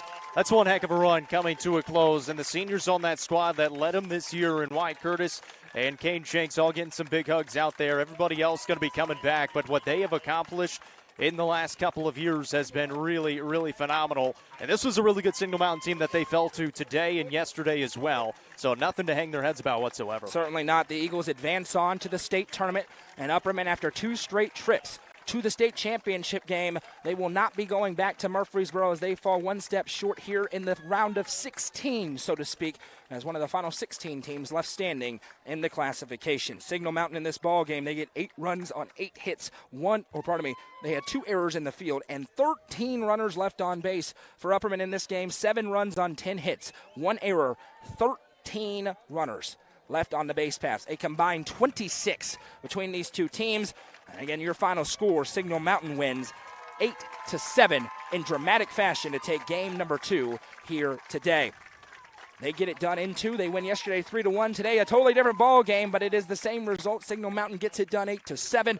Time for the Nelson Trophy and Screen Printing Player of the Game. Who's it going to today, Jacob? I think I'm going to go with Blake Walford, not only because what he did to close out the ball game. He had to deal with a lot, allowing some of those base runners, but at the plate, he was really the catalyst to a lot of those innings where he was able to get it going, to get the scoring started in multiple innings. He was able to reach base multiple times, and he was a huge reason why they were able to win this game tonight. Yeah, absolutely. Blake Walford, the Nelson Trophy and Screen Printing Player of the Game. And that will do it for today for the Bees. And you mentioned the 2 seniors, what an impact they've had. A state championship win and 2 state championship game appearances. Caden Shanks, the all-time hits leader at Upperman High School. Wyatt Curtis, their baseball career is far from over, though. Going to the next level. Caden Shanks going to play at Lipscomb. Wyatt Curtis going to play at ETSU. And ultimately, this is where that region tournament is so important. You play this sub-state series at home, Upperman probably goes to the state tournament. They fall to Tullahoma there on Saturday. They have to come here to a good Signal Mountain team. Evenly matched game. Maybe if they play 10 times, it's 5-5, but the first 2 are the ones that mattered, and it was the Eagles who win both of those games. And a big reason, too, and what we saw throughout the season, some of those errors in the field that are normal routine plays that just could not be made, both in yesterday's game and in today's game as well, leads to runs for Signal Mountain. And Signal Mountain, to credit to them, they forced the issue, and they had enough pitching to get the job done. They're kind of scraping their way to the finish line, but they're able to get there, and that's a good baseball team. They're going to make some noise in that tournament. It is. They'll be a contender, especially with the pitching that they've got. They certainly got the bats in Timblin, who doesn't get to swing it very much, but they get to go down there, and they'll have a chance in that state tournament. Our coverage is not done. It is. We want to thank our Upperman-specific sponsors of Upperman Baseball, the South Willow Auto Clinic, who are your hometown auto doctors, and Nick's Restaurant, who have been family-owned and operated both for over 50 years in the Upper Cumberland. They've been with us here for the past several seasons. Would not happen. We've done all the Upperman baseball games, of course, because of our sponsors here in Baxter. We certainly appreciate them very much, as I'm sure all of you do as well. And if you've watched these Upperman games all year, we thank you. We're not done with coverage. We'll have softball coverage. We hope tomorrow we'll take a look at the schedule. There'll be a sub-state games going on tomorrow. Rain permitting, we would love to be able to double dip and maybe do something tomorrow and something on Saturday, but we'll have to wait and see as the schedule unfolds. We'll also have complete coverage of the spring fling coming up next week. Softball live streams, baseball audio live streams. Smith County has punched their ticket to the spring fling. The Owls will be there. Gordonsville will be there as well. We'll have audio coverage of teams down in the spring fling next week, presented by Gentry's Power Equipment, and, of course, complete coverage on UpperCumberlandReporter.com as well. Keep your eyes on UpperCumberlandReporter.com for the latest coverage of high school sports throughout the area. Your final score today in game number 2 as Signal Mountain sweeps the sub-state series 2-0. It's Eagles 8, Bees 7. What a series it was here at Signal Mountain. We appreciate all of you for hanging out with us. If it was just tonight or every Upperman game this season, hope you'll do it as well tomorrow and or Saturday. We'll wait and see. We'll, of course, let you know on our Facebook page, Twitter feed, and Instagram where we will be tomorrow. But the Eagles are going to the spring fling for the first time